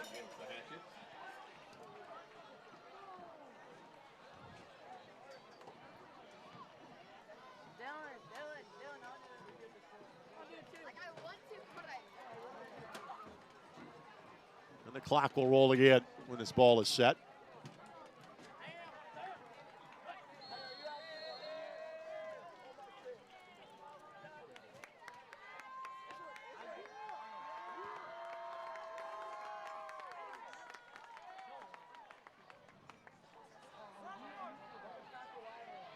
And that'll be a sack to end the game. That's going to do it. But Washington is your winner tonight. Final score 41-13. Jan, your final thoughts on this one? Hey, listen, the main thing is this is a huge night. Just everything you wanted to happen, if you're a Washington fan, happened tonight. Listen, hats off to Pike Central. I thought they came out and played pretty well. They're a young ball club, but congratulations to Coach Morris and his staff. You know how bad he wanted this. Listen, but now that he's got it, a next step is put back-to-back and get a little better going into sectional time. Also good when you win by 20, we have the fireworks show planned. Also a great part of the festivities, the way to end things here in Washington tonight. Well, we want to wish nothing but the best to each of these two teams going forward. And again, we cannot thank the folks of Washington for having us out one more time tonight. Pike Central scored the opening touchdown of the game. Washington would score the next 34 points. It started on this 91-yard kick return. While it did not give them the lead, give momentum they would never relinquish for the remainder of the night. For Dan Bozier and our entire ISC Sports Network crew, this is Greg Rakestraw. We bid you a fond farewell from Davies County this evening. Hatchets win this one, 41-13. Thanks for joining us on ISC. When I was a little girl, I always knew that Davies County was home. We grew up in East Germany. When the wall came down, we took our chances for travel. We moved to the United States. The first 5 years went so fast. And after 10 years, it is 30 years by now, and we are still here, and Davies County is home. The two things that make companies successful is money and talent.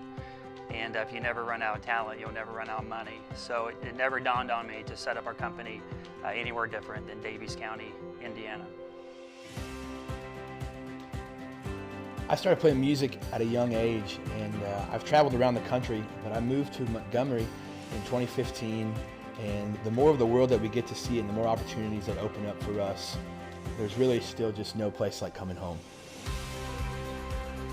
So at Artisan Electronics, we support the Navy all across the world from our location here in Davies County at the West Gate at Crane Technology Park. And just as important to our location are the people that we employ to support the warfighter. We find the people here in Central Indiana be top-notch quality of talent. It's just a strong community. For the last 182 years, Davies County has been home for our families. And to see my children raise their children on the property here, it really makes the guy feel good. Up in Indianapolis, I found myself working. Down here, there's more of a work-family balance. I think that was the biggest draw, is that I could still practice my orthopedics at a very high level. However, I still was able to coach my kids, get the ball game, be involved in all activities. It was very important for us that no matter what our children do, what they become, where they go to college, that they get every opportunity that we can give them, and I knew that they would get that at Davies County from preschool to 12th grade. If you can find a place like Washington, a place that's this close, that you have people that support you and you support them, and you can make a difference to people, you know, that's what I love about coming back home and being here, and that's why I always want to stay.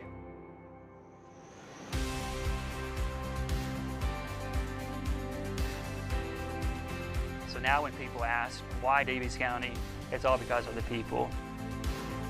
We are. We are. We are. We are. Davies. Davies. Davies. Davies. Davies. Davies County.